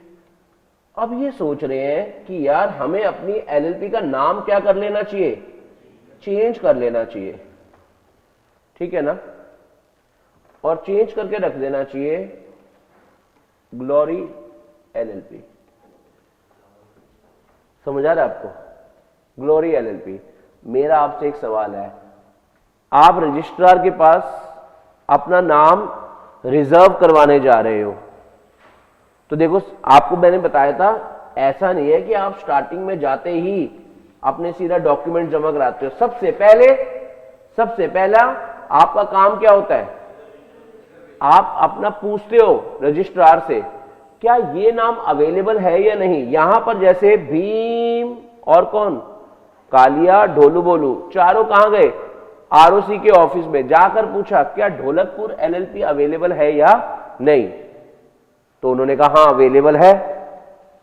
यानी नई एलएलपी अपना नया नाम रखना जो चाह रही है वो पूछने गई है और रजिस्ट्रार कह रहा है हाँ हाँ ये नाम किसी सेंट्रल गवर्नमेंट के नजरिए में भी अनडिजायरेबल नहीं है, ये नाम सेंट्रल गवर्नमेंट के नजरिए में भी अनडिजायरेबल नहीं है और ये नाम ऑलरेडी किसी और एलएलपी का, कंपनी का और किसी के ट्रेडमार्क से ना मिलता जुलता है ना सेम है।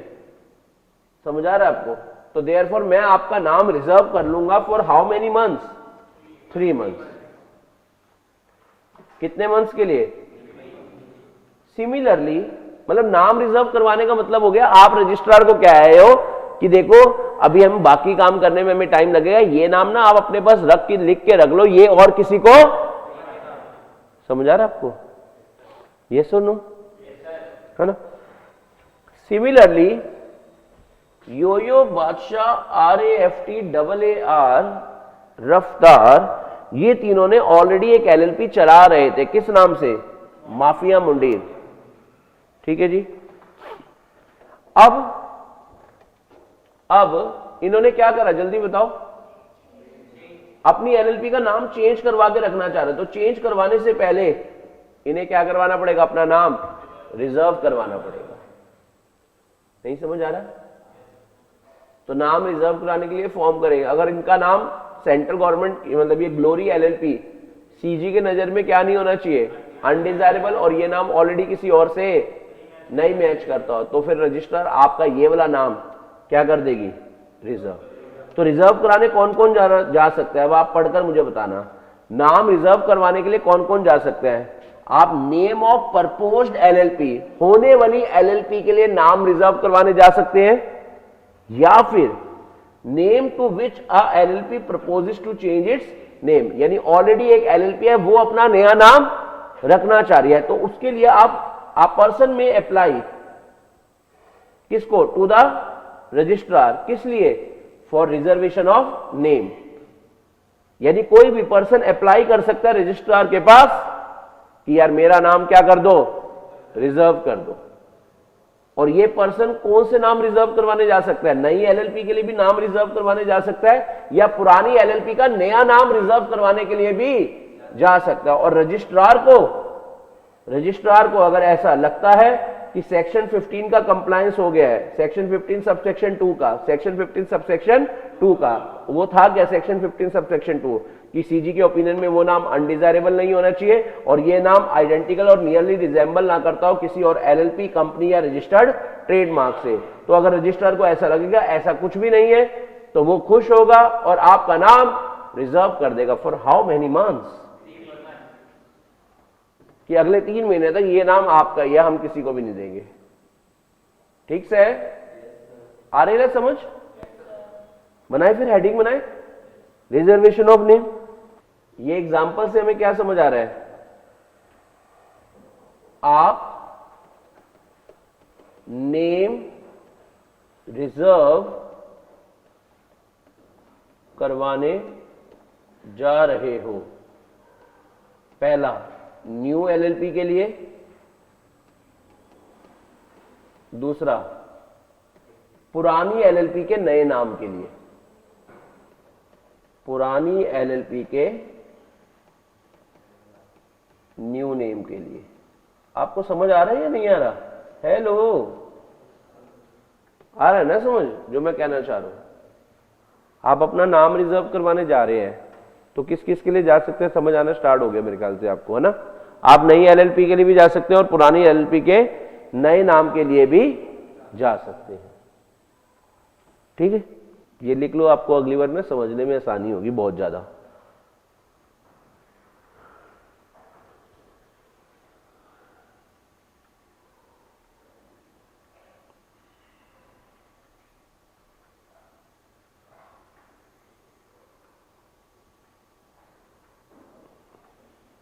चलो फिर आगे बात सुनो, तुम बनाओ।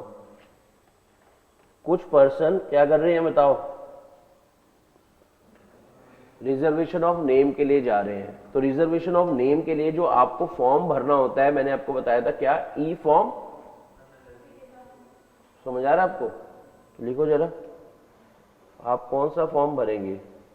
ई फॉर्म RUN यानी reserve unique name, reservation of unique name किसका?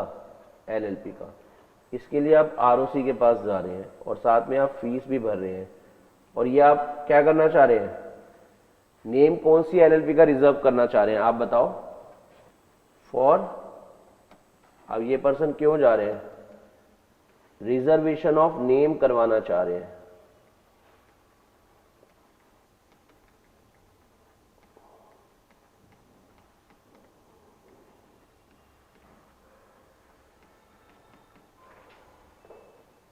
किसका करवाना चाह रहे हैं बताओ? रिजर्वेशन ऑफ नेम कराना चाह रहे हैं। पहला प्रपोज्ड LLP का, या फिर किसका? एग्जिस्टिंग LLP का न्यू नेम, ठीक है ना? रिजर्वेशन ऑफ नेम करवाना चाह रहे हैं प्रपोज्ड LLP का या एग्जिस्टिंग LLP का new name.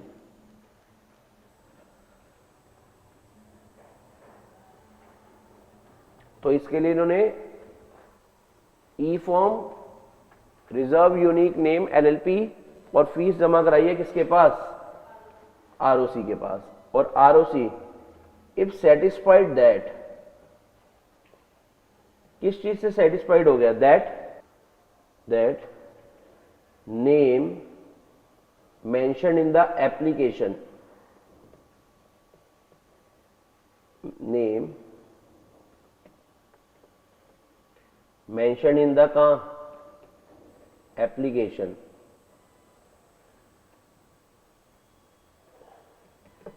is not in the opinion of CG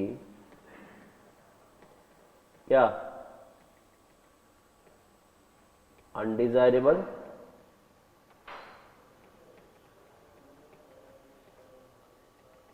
और क्या?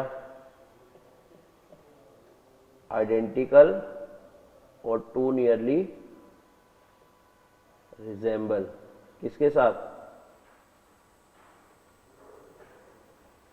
LLP, any other LLP,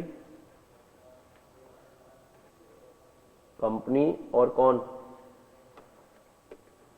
registered trademark. तो फिर बताओ क्या होगा?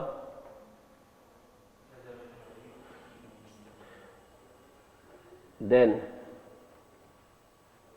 ROC reserve the name for how many months?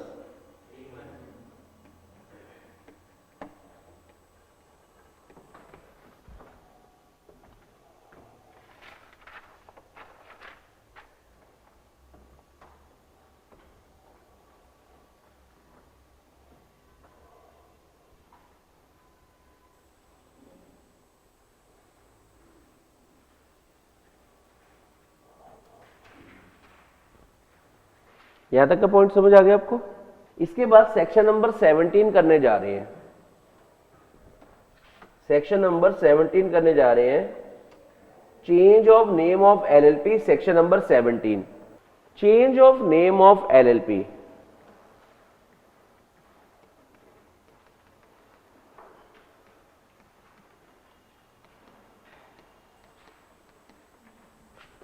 Section number 17, change of name of LLP। Section number 17 करे बातें आपके साथ? हाँ जी करे। देखो मान लेते हैं किसी नाम से LLP रजिस्टर्ड हो गई, किसी नाम से क्या हुई? LLP register. मान लेते हैं आपका, आप में से कोई बिजनेसमैन है, आपके पेरेंट्स में कोई बिजनेस में है, आपके किस, क्या है बेटा, क्या बिजनेस है, क्या नाम से है? हाँ नाम कोई तो रखा होगा दुकान का, क्या लिखा हुआ है? चलो कृष्णा एंटरप्राइजेस, ये इनके फादर की शॉप है, ठीक है, कृष्णा एंटरप्राइजेस। इनकी फादर की दुकान के साथ ही जस्ट साथ वाली दुकान पर भी किसी ने नाम लिख लिया, क्या? कोई और बंदे ने, कृष्णा एंटरप्राइजेस। बताओ बेटा, इनके फादर खुश होंगे, शाबाशी देंगे, वाह बेटे मौज कर दी, फैल जाएंगे नहीं कि ये क्या करा तुमने, मेरे वाला नाम तुम थोड़ा यूज कर सकते हो, ये तो नाम मेरा है। समझ आ रहा आपको? तो ये मना कर देंगे ना, यस और नो? आवाज में दम नहीं है, यस या नो? या बर्दाश्त करोगे?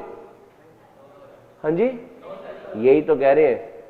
यानी ऑलरेडी अगर किसी का नाम है और उस नाम से कोई एलएलपी बन गई, तो भाई ऑलरेडी जिसका नाम है वो तो बोलेगा ना रजिस्ट्रार को, क्या बोलेगा कि भाई मेरे वाला नाम इनको क्यों दे दिया।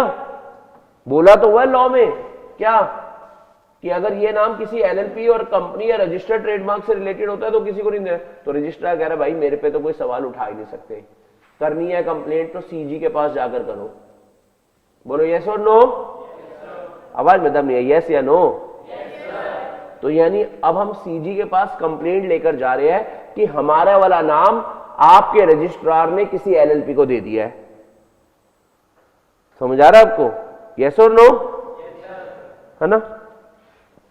तो ये कंप्लेंट करने कौन कौन जा सकता है? कंप्लेंट करने कौन कौन जा सकता है?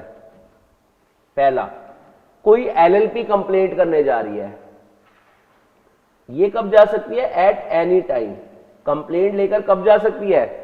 At any time. या फिर ये कंप्लेंट लेकर कौन और जा सकती है? कंपनी। ये भी कंप्लेंट लेकर कब जा सकती है? At any time. या फिर और कौन कंप्लेंट लेकर जा रहा है? सोल प्रोप्राइटर, जिसका रजिस्टर्ड ट्रेडमार्क वाला चीज एलएलपी को दे दी गई है। समझ आ रहा है? यानी sole proprietor of registered trademark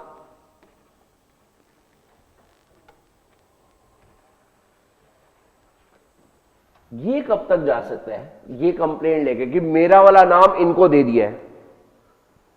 सुनो जरा, सुनना आपको पड़ेगा, काम ही ऐसे आपके सुनने वाले। सुनो फिर, एलएलपी को बने हुए, जिस एलएलपी के खिलाफ आप कंप्लेंट कर रहे हो, जिस एलएलपी को खिलाफ आप कंप्लेंट कर रहे हो कि हमारा वाला नाम इसको दे दिया गया है, सोल प्रोप्राइटर कब जा सकता है कंप्लेंट करने? उस एलएलपी को बने हुए 3 साल तक ही होने चाहिए। यानी अगर उस एलएलपी को बने हुए 3 साल से ज्यादा हो गए हैं फिर आप कंप्लेंट नहीं कर सकते। आपके पास कंप्लेंट करने का टाइम कब तक का है? 3 साल। किसे? जो एलएलपी जिसको आपका नाम दे दिया गया उसे बने हुए होने चाहिए। 3 साल तक जा सकते हो, उसके बाद नहीं जा सकते। यानी ये देखो, आप कब करने जा सकते हो? 3 years from the date of लिख दो, मैं लिखवाता हूँ आपको, within a period of 3 years from the date of incorporation of LLP. यानी ये बंदा, वो तो कभी भी कंप्लेंट करने जा सकते हैं, कभी भी, पर इसके पास कितने टाइम में? 3 साल इसको बने हुए होने चाहिए, सामने वाली एलएलपी को। यानी within 3 years from the date of incorporation of क्या? एलएलपी। ये पर्सन कंप्लेंट करने जा रहे हैं।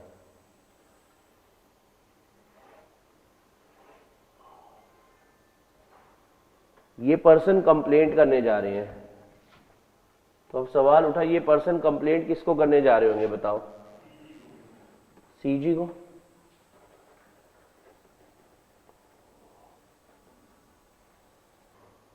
चलो फिर बात करते हैं। ये पर्सन कंप्लेंट करने जा रहे हैं सीजी को, और सीजी को लगता है कंप्लेंट होगी क्या कि हमारा नाम किसी एलएलपी को दे दिया गया है, हमारा नाम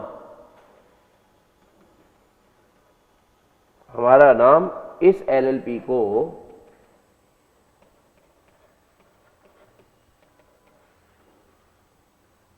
दे दिया गया है। आप पॉइंट समझ रहे हो? अब बताओ सीजी को क्या लगेगा, ऐसा है या ऐसा नहीं?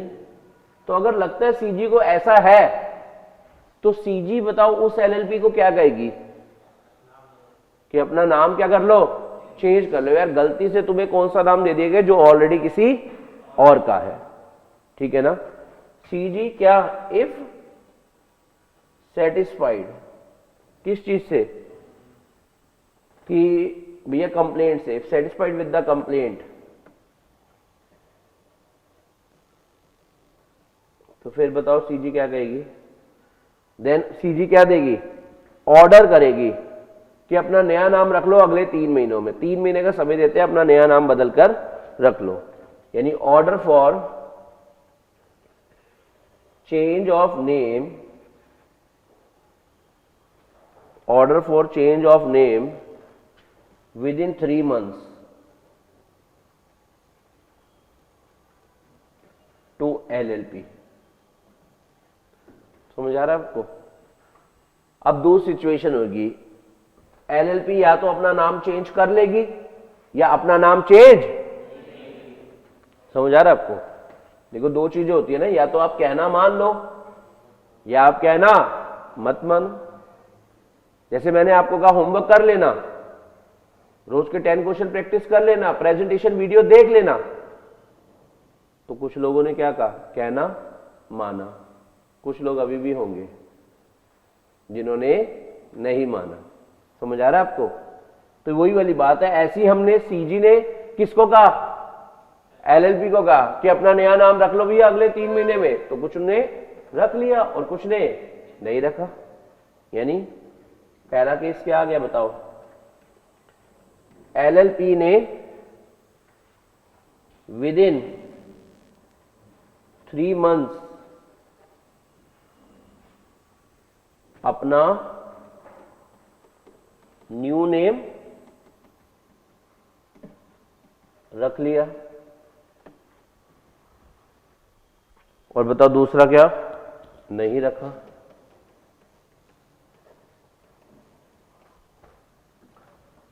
तो अगर रख लिया, अगर LLP ने अपना नेम रख लिया, तो अब मेरा आपसे एक सवाल है, अब LLP को अपने एग्रीमेंट में पुराने नाम की जगह क्या रखना पड़ेगा, क्योंकि पर्सन का नाम चेंज हो गया ना। और LLP एग्रीमेंट में क्या लिखे होते हैं, mutual rights and duties of the partner as well as LLP and its. तो LLP का नाम, भैया पर्सन का नाम चेंज हो चुका है तो नए नाम से आना चाहिए ना। तो आपको पहली बात क्या करनी पड़ेगी, चेंजेस करने पड़ेंगे। पहली बात आपको क्या करनी पड़ेगी, चेंजेस करने पड़ेंगे इन द LLP एग्रीमेंट। पहली बात आपको चेंजेस करने पड़ेंगे किसमें, LLP एग्रीमेंट में।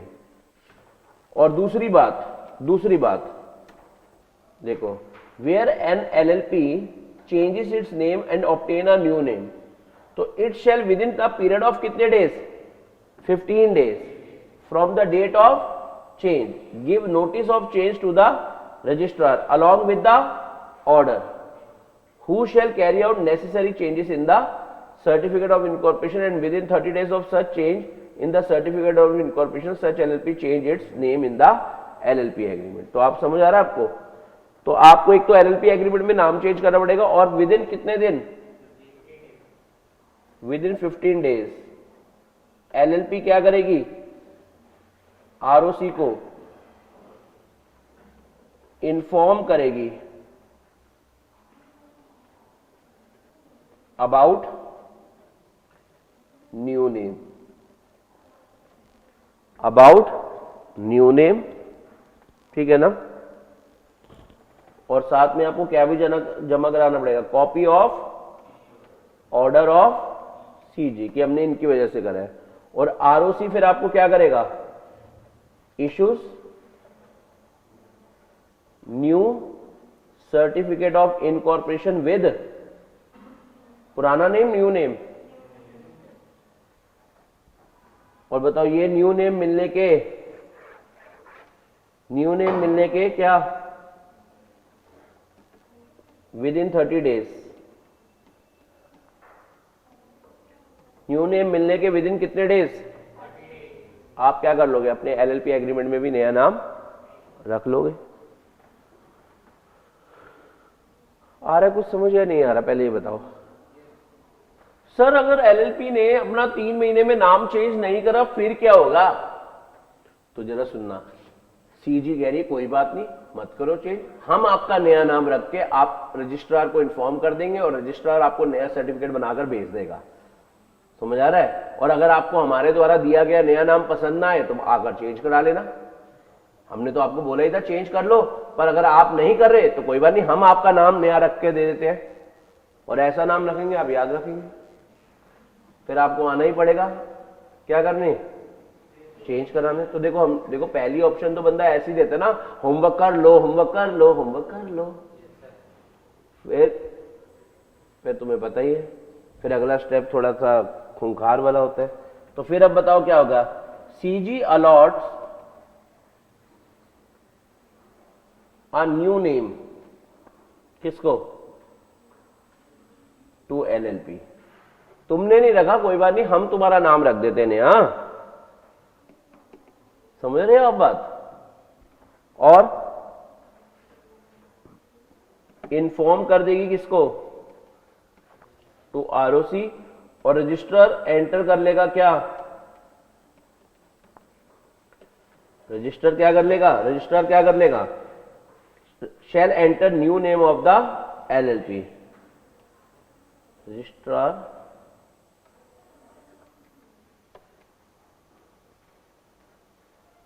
रजिस्ट्रार क्या करेगा बेटा, shall enter new name, shall enter new name in the register of LLP,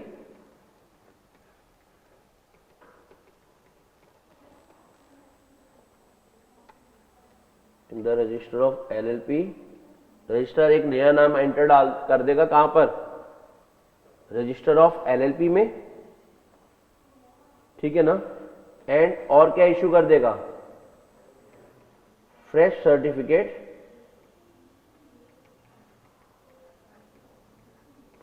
of incorporation with कौन सा नेम, विद न्यू नेम।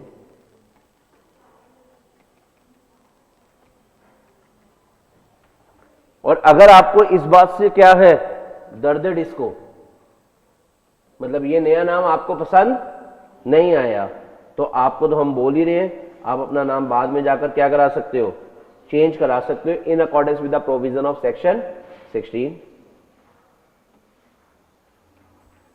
और अगर आपको ये न्यू नेम एलएलपी पसंद नहीं आता तो फिर बताओ क्या करें, तो आप अपना नेम चेंज करवा सकते हो in accordance with provisions of कौन से, in accordance with provisions of कौन से, सेक्शन 16।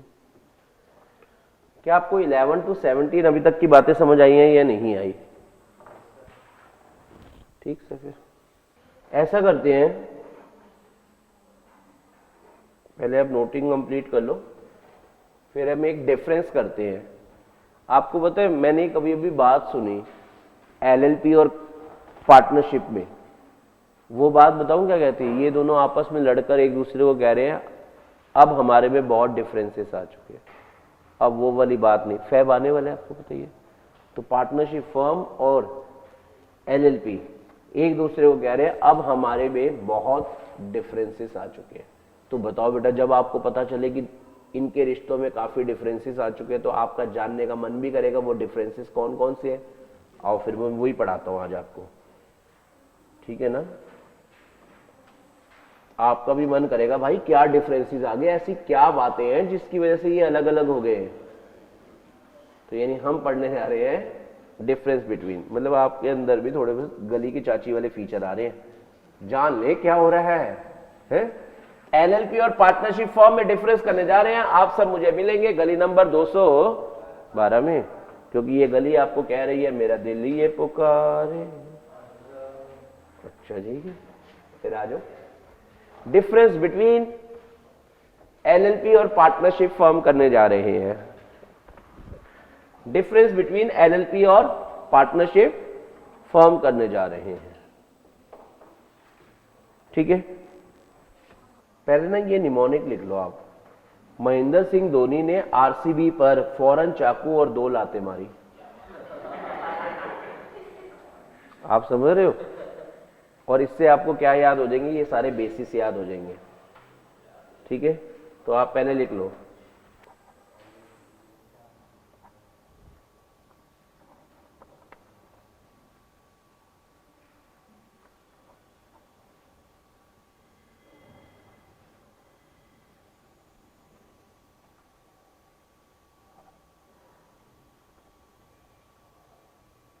ये निमोनिक है, इसके थ्रू आपको क्या होगा, ये पॉइंट सारे याद आ जाएंगे। एमएसडी ने आरसीबी पर फौरन चाकू और 2 लाते मारी। गुस्सा ही इतना था। चले, आप सब रेडी है? एमएसडी ने आरसीबी पर फौरन चाकू और 2 लाते मारी। ठीक है ना? क्योंकि अगर हमें बेसिस याद होंगे तो हम ना अंदर का कंटेंट बड़ी आसानी से लिख पाते हैं। ठीक है ना? तो उसको याद करने के लिए थोड़ी सी कोशिश करी गई है आप सबके लिए।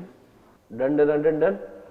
आओ जरा डिफरेंस करते हैं किस किस का, एलएलपी का और पार्टनरशिप फर्म का। नॉर्मल बातें हैं, पार्टनरशिप आपने 12th क्लास में बहुत ज्यादा पढ़ी हुई है, आपको पता ही है।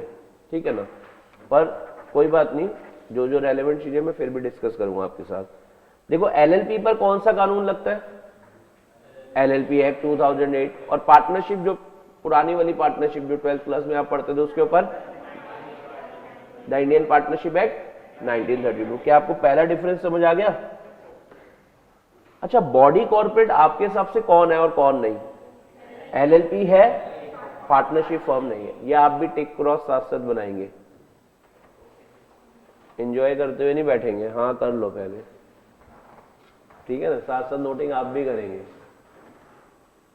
अच्छा, फिर सेपरेट लीगल एंटिटी, वक्रा स्वैग किसका होगा? एलएलपी का होगा, पार्टनरशिप फर्म का नहीं है। अगला, एलएलपी कैसे क्रिएट होती है? रजिस्ट्रेशन से। मतलब एलएलपी को बनाने के लिए आपको रजिस्ट्रेशन करवानी पड़ती है, जबकि पार्टनरशिप करने के लिए आपको क्या करना पड़ता है? आ रहा समझ नहीं आ रहा? बताओ। एलएलपी की रजिस्ट्रेशन कराना मैंडेटरी है, लेकिन पार्टनरशिप में क्या है? ऑप्शनल है। ठीक है ना? मतलब आपकी मर्जी है आपने पार्टनरशिप को रजिस्टर्ड करवाना है या नहीं। परपेचुअल सक्सेशन किसकी होती है? एलएलपी की होती है, इसकी नहीं।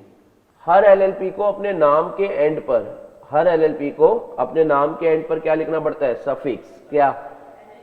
एलएलपी। जबकि यहां पर ऐसी कोई गाइडलाइन नहीं है कि पार्टनरशिप फर्म को भी अपने नाम पर ये लिखना है, ऐसा कुछ नहीं है। लायबिलिटी यहां पर क्या होती है? लिमिटेड। वहां पर यहां लिमिटेड कितनी? To the extent of agreed capital contribution. समझ आ रहा है आपको? और वहां पर तो आपकी अनलिमिटेड लायबिलिटी है। जब भी फर्म पे मुसीबत आती है, वो हर पार्टनर से पूछती है तुम्हारे पास क्या है? वो कहते हैं मेरे पास घर है, रहने को घर है, घूमने को गाड़ी है, ठीक है ना, और पहनने को जेवर है। कह रहे सब ले आओ, फर्म को चाहिए। समझ आ रहा है आपको? ये वाली बात है। तो वहां पर अनलिमिटेड लायबिलिटी होती है, मतलब उसके पर्सनल एसेट्स बेचकर भी फर्म की लायबिलिटी पे करी जाएगी। म्यूचुअल एजेंसी, बताओ, म्यूचुअल एजेंसी यहां पर पार्टनर्स और किसके बीच में होती है? एलएलपी में। और वहां पर आपस में पार्टनर्स के बीच में। यहां पर पार्टनर और एलएलपी के बीच में होती है, और वहां पर ऐसे। डेजिग्नेटेड पार्टनर, हर एलएलपी में कितने डेजिग्नेटेड पार्टनर होने चाहिए? 2। दोनों का इंडिविजुअल होना जरूरी है, और दोनों में से कम एक क्या हो? रेजिडेंट इन इंडिया हो। और जिसको हम रेजिडेंट इंडिया कौन सा होता है? जो पिछले साल 120 दिन या उससे ज्यादा रहा था। पार्टनरशिप एक्ट में आपने जब क्लास 12th में पार्टनरशिप अकाउंट्स पढ़े हैं या 11th में उसकी थ्योरी पढ़ी है, मेरे को बताओ क्या कभी कोई डेजिग्नेटेड पार्टनर पार्टनरशिप फर्म के नाम में सुना है? तो यहां पर ऐसा कुछ भी नहीं है। कॉमन सील इसकी हो भी सकती है और नहीं, पर इसकी नहीं होती। स्टैम्प, समझ आ रहा है? ऑफिशियल सिग्नेचर, क्योंकि लॉ की नजरों में पार्टनरशिप फर्म एक पर्सन है ही नहीं। उसका कोई अपना वखरा स्वैग है ही नहीं, लेकिन एलएलपी का अपना एक वखरा स्वैग है और वो चाहे तो वो अपनी कॉमन सील रख सकती है। लीगल कंप्लायंस, याद करो एलएलपी में बिजनेस को मैनेज करने का अधिकार सभी पार्टनर्स के पास होता है। एलएलपी में बिजनेस को मैनेज करने का अधिकार सभी पार्टनर्स के पास होता है, लेकिन लीगल कंप्लायंसेस के लिए, तो लीगल कंप्लायंसेस के लिए क्या है, डेजिग्नेटेड पार्टनर्स आर रिस्पॉन्सिबल। और बताओ नॉर्मल पार्टनरशिप फर्म में ऑल पार्टनर्स आर रिस्पॉन्सिबल। कौन सा बल, रिस्पॉन्सिबल। समझ आ रहा है आपको? एलएलपी को हर साल कुछ डॉक्यूमेंट जमा करवाने पड़ते हैं। एलएलपी को हर साल कुछ डॉक्यूमेंट जमा कराने पड़ते हैं। एलएलपी को हर साल कुछ डॉक्यूमेंट जमा कराने पड़ते हैं। कौन कौन से? Annual statement of account, statement of solvency और एनुअल रिटर्न। जबकि पार्टनरशिप फर्म में ऐसा कुछ नहीं है। इन्हें एनुअल फाइलिंग ऑफ डॉक्यूमेंट्स करनी होती है और ये 3 documents, annual statement of accounts, statement of solvency और एनुअल रिटर्न जमा करानी होती है। जबकि पार्टनरशिप फर्म में ऐसी कोई रिक्वायरमेंट नहीं है। आप एक बात बताओ, foreign LLP can be the partner in Indian LLP? यानी फॉरेन पार्टनरशिप यानी फॉरेन नेशनल को एलएलपी में पार्टनर बनना अलाउड है, जबकि पार्टनरशिप फर्म में अलाउड नहीं है। और एलएलपी में माइनर का एडमिशन, लेकिन पार्टनरशिप फर्म में माइनर का एडमिशन हो सकता है only for the benefit and with the consent of all the partners. याद आया आपको या नहीं? यानी यहां नहीं हो सकता, यहां हो सकता है। क्या आपको डिफरेंस समझ आए हैं या नहीं आए? पहले ये बता दो, यस या नो? ठीक से। और मैंने डिफरेंस का निमोनिक भी आपको बता दिया। एमएसडी ने आरसीबी पर फॉरेन चाकू और, समझ आ रहा है आपको? इतने साल हो गए जीत नहीं रहे तो बंदा ऐसे ही करेगा। आप सब गली नंबर 204 पर आओ। एक ना क्वेश्चन है, जनरल क्वेश्चन है, बुक में नहीं दे रखा पर आईसीआई पूछ बड़ी बार इससे रहा है। ये आपको ना नोट करना पड़ेगा। ये जनरल क्वेश्चन है। हेडिंग बनाओ वहां पर, essential elements to incorporate LLP. मतलब एलएलपी बनाने के लिए आपको क्या कौन सी चीजें चाहिए होंगी। एक हेडिंग बनाओ, पेज नंबर 204 पे जगह है ना? बनाओ, essential elements to incorporate LLP. मतलब एक एलएलपी बनाने के लिए आपको क्या क्या एलिमेंट्स चाहिए होंगे, मतलब क्या सब चीजें ऐड करके एलएलपी बन पाएगी। क्या लिखे हुए हैं फिर इसका आंसर लिखो, the following elements are very जरूरी, मतलब very essential to form a LLP in India. यानी इंडिया में हाँ अगर एलएलपी बनानी है तो आपको ये सब एलिमेंट्स क्या करने पड़ेंगे, पूरे करने पड़ेंगे, क्योंकि ये बहुत जरूरी है। पहला एलिमेंट देखो ये जनरल आंसर है। पूरे एलएलपी एक्ट जो आपको पढ़ाया गया उसमें से उठाकर मिलाकर बना दिया गया एक क्वेश्चन। पहला आपको क्या करने पड़ेंगे, complete and submit incorporation document. आपको रजिस्ट्रार के पास in the form prescribed with the registrar electronically, आपको सारे, क्योंकि सारी ई फाइलिंग हो गई है ना, तो आपको मैंने बताया भी था। तो यानी सबसे पहले आपको इनकॉर्पोरेशन डॉक्यूमेंट्स वगैरह क्या कराने पड़ेंगे, जमा करवाने जरूरी है। अगर आप एलएलपी बनाना चाहते हो तो आपको इनकॉर्पोरेशन डॉक्यूमेंट जमा करवाने जरूरी है। और आप कितने पार्टनर हो, एटलीस्ट 2 पार्टनर का होना जरूरी है। तीसरा, आपका रजिस्टर्ड ऑफिस होना जरूरी है। समझ रहे हैं आप मेरा पॉइंट? अगर आपको एलएलपी बनानी है तो क्या क्या एलिमेंट्स चाहिए ये एग्जामिनर पूछ लेता है, तो आप बता देना। एलएलपी बनाने के लिए हमें इनकॉर्पोरेशन डॉक्यूमेंट जमा कराने पड़ते हैं, 2 पार्टनर का होना जरूरी है, रजिस्टर्ड ऑफिस का होना जरूरी है, और हमारे क्या होने चाहिए, 2 इंडिविजुअल एज क्या, डेजिग्नेटेड पार्टनर। जो मैं अंडरलाइन करूं उतना ही बहुत है, वो नोट करते जाओ। आपका क्या क्या होना जरूरी है, इनकॉर्पोरेशन डॉक्यूमेंट जमा कराना जरूरी है, 2 पार्टनर का होना जरूरी है, रजिस्टर्ड ऑफिस का होना जरूरी है, और 2 डेजिग्नेटेड पार्टनर का होना जरूरी है। At least one of them should be क्या होना चाहिए उसमें से, रेजिडेंट। और क्या जरूरतें हैं आपकी, और क्या करना पड़ेगा एलएलपी बनाने के लिए? जो भी पार्टनर डेजिग्नेटेड पार्टनर बन रहे हैं, अ पर्सन और नॉमिनी ऑफ बॉडी कॉर्पोरेट, जो क्या बन रहे हैं, डेजिग्नेटेड पार्टनर, उन्हें क्या लेना पड़ेगा, डेजिग्नेटेड पार्टनर आइडेंटिफिकेशन नंबर लेना पड़ेगा। किससे? मिनिस्ट्री ऑफ कॉर्पोरेट अफेयर्स से। मिनिस्ट्री ऑफ कॉर्पोरेट अफेयर्स से आपको क्या लेना पड़ेगा, डेजिग्नेटेड पार्टनर आइडेंटिफिकेशन नंबर, और आपको एग्जीक्यूट करना पड़ेगा क्या, पार्टनरशिप एग्रीमेंट, और आपको अपना नाम रखना पड़ेगा। ये सब आप करोगे तो एलएलपी बनेगी। यानी आपको एलएलपी बनाने के लिए ये सब करना पड़ेगा। आपको एलएलपी के रूप में काम करने के लिए ये सब करना पड़ेगा।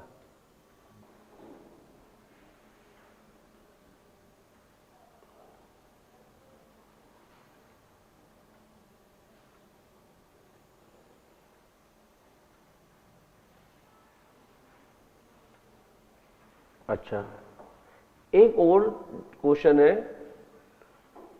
वो क्या है, हमें एलएलपी बनाने की जरूरत ही क्या थी? ऑलरेडी हमारे इंडिया में 5 तरह की ऑर्गेनाइजेशन अवेलेबल थी, 5 forms of business organization available थी। इसकी जरूरत क्या पड़ी? ठीक है ना। तो इसके लिए आपको, आप गली नंबर 204 पर ही खड़े हुए, एक रीडिंग करनी पड़ेगी मेरे साथ, एक रीडिंग करनी पड़ेगी मेरे साथ। Need of new form of LLP, पहले आप इसको कंप्लीट कर लो, और जिनका हो जाए कंप्लीट वो सामने वाली गली नंबर 204 पर ही सामने उनको दिखेगा need of new form of LLP. एक नई फॉर्म ऑफ बिजनेस ऑर्गेनाइजेशन लाने की क्या जरूरत थी जब ऑलरेडी 5 अवेलेबल हैं? 5 कौन कौन से अवेलेबल है? Sole proprietor, partnership firm, company, HUF, cooperative societies. है लो, आ रहा है कुछ समझ? आओ फिर स्टार्ट करते हैं कहानी को। ये आ जाओ, ये यहीं से ही करना है, ठीक है। और ऊपर वाले पैराग्राफ में तो नॉर्मल बातें आपको बता ही रखो। कह रहे लॉ मेकर को महसूस हुआ कि यार हमारे यहां पर न्यू लॉ होना चाहिए जिससे हम क्या क्रिएट कर पाए, एलएलपी, क्योंकि न्यू लॉ की जरूरत है और उसी के अंडर एलएलपी होनी जरूरी है। किस लिए? To meet the contemporary growth of Indian economy. समझ आ रहा है? इंडियन इकोनॉमी की ग्रोथ के लिए लॉ मेकर को यह फील हुआ कि एक अलग से कानून होना चाहिए इस ऑर्गेनाइजेशन के लिए, ठीक है ना। और ये जरूरत महसूस हुई कि एक न्यू कॉर्पोरेट फॉर्म होनी चाहिए, मतलब कंपनी का एक नया रूप होना चाहिए, दैट वुड प्रोवाइड ऑल्टरनेटिव, जो किसका ऑल्टरनेटिव बन पाए, कि बंदा ट्रेडिशनल पार्टनरशिप कर पाए। अच्छा, ट्रेडिशनल पार्टनरशिप में क्या दिक्कत थी? पार्टनर्स की लायबिलिटी क्या होती थी, और कंपनी में दिक्कत क्या थी कि कंपनी में मैनेजमेंट आप अपनी मर्जी से नहीं कर सकते, आपको क्या फॉलो करना पड़ती थी, कंपनीज एक्ट। तो दोनों में क्या क्या दिक्कत थी, समझ आया? पार्टनरशिप फर्म में क्या दिक्कत थी, मालिकों की लायबिलिटी अनलिमिटेड, और कंपनी में क्या दिक्कत थी, स्टैट्यूट बेस्ड गवर्नेंस, मतलब लॉ के अकॉर्डिंग आपको अपना बिजनेस मैनेज करना पड़ता था। तो इसलिए in order to enable professional expertise or entrepreneurial initiative to combine, organize and operate in flexible, innovative and efficient manner, तो हमने सोचा कि यार एक एलएलपी बनाई जाए ताकि सारे प्रोफेशनल और एंटरप्रेन्योर्स को मोटिवेशन मिले कि हम अपना बिजनेस मिलकर बढ़िया तरीके से ऑर्गेनाइज और ऑपरेट कर सकते हैं फ्लेक्सिबल, इनोवेटिव और एफिशिएंट मैनर में। समझ आ रहा है? कह रहे हमें फील हुई कि यार एक न्यू कॉर्पोरेट फॉर्म हमारे देश में आनी चाहिए और उससे रिलेटेड एक न्यू लॉ आना चाहिए, क्योंकि पुराने वाली चीजों में, पुरानी वाली फॉर्म्स में एक बंदा कंपनी के रूप में काम करता तो अनलिमिटेड लायबिलिटी होती है, और सॉरी कंपनी के रूप में काम करता तो स्टैट्यूट बेस्ड गवर्नेंस होती है, मतलब लॉ के अकॉर्डिंग आपको चलना पड़ता है। और अगर आप पार्टनरशिप करते हो तो पार्टनर्स की लायबिलिटी अनलिमिटेड होती है। तो इन सबको मद्देनजर रखते हुए हमने ये करा। तो इसलिए तभी कहते हैं एलएलपी क्या है, ऑल्टरनेटिव है कॉर्पोरेट बिजनेस व्हीकल का। आप कंपनी के रूप में भी बिजनेस चला सकते हो, उसके ऑल्टरनेट में एलएलपी के रूप में भी बिजनेस चला सकते हो, क्योंकि इसने क्या दिया, बेनिफिट ऑफ क्या, एलएलपी, लिमिटेड लायबिलिटी भी मिल रही है और साथ में फ्लेक्सिबिलिटी भी मिल रही है, ऑर्गेनाइजिंग देयर इंटरनल स्ट्रक्चर। याद है आपने दो चीजों अच्छी बातें जो ली थी, वो दो अच्छी बातें आपने क्या ली थी बताओ,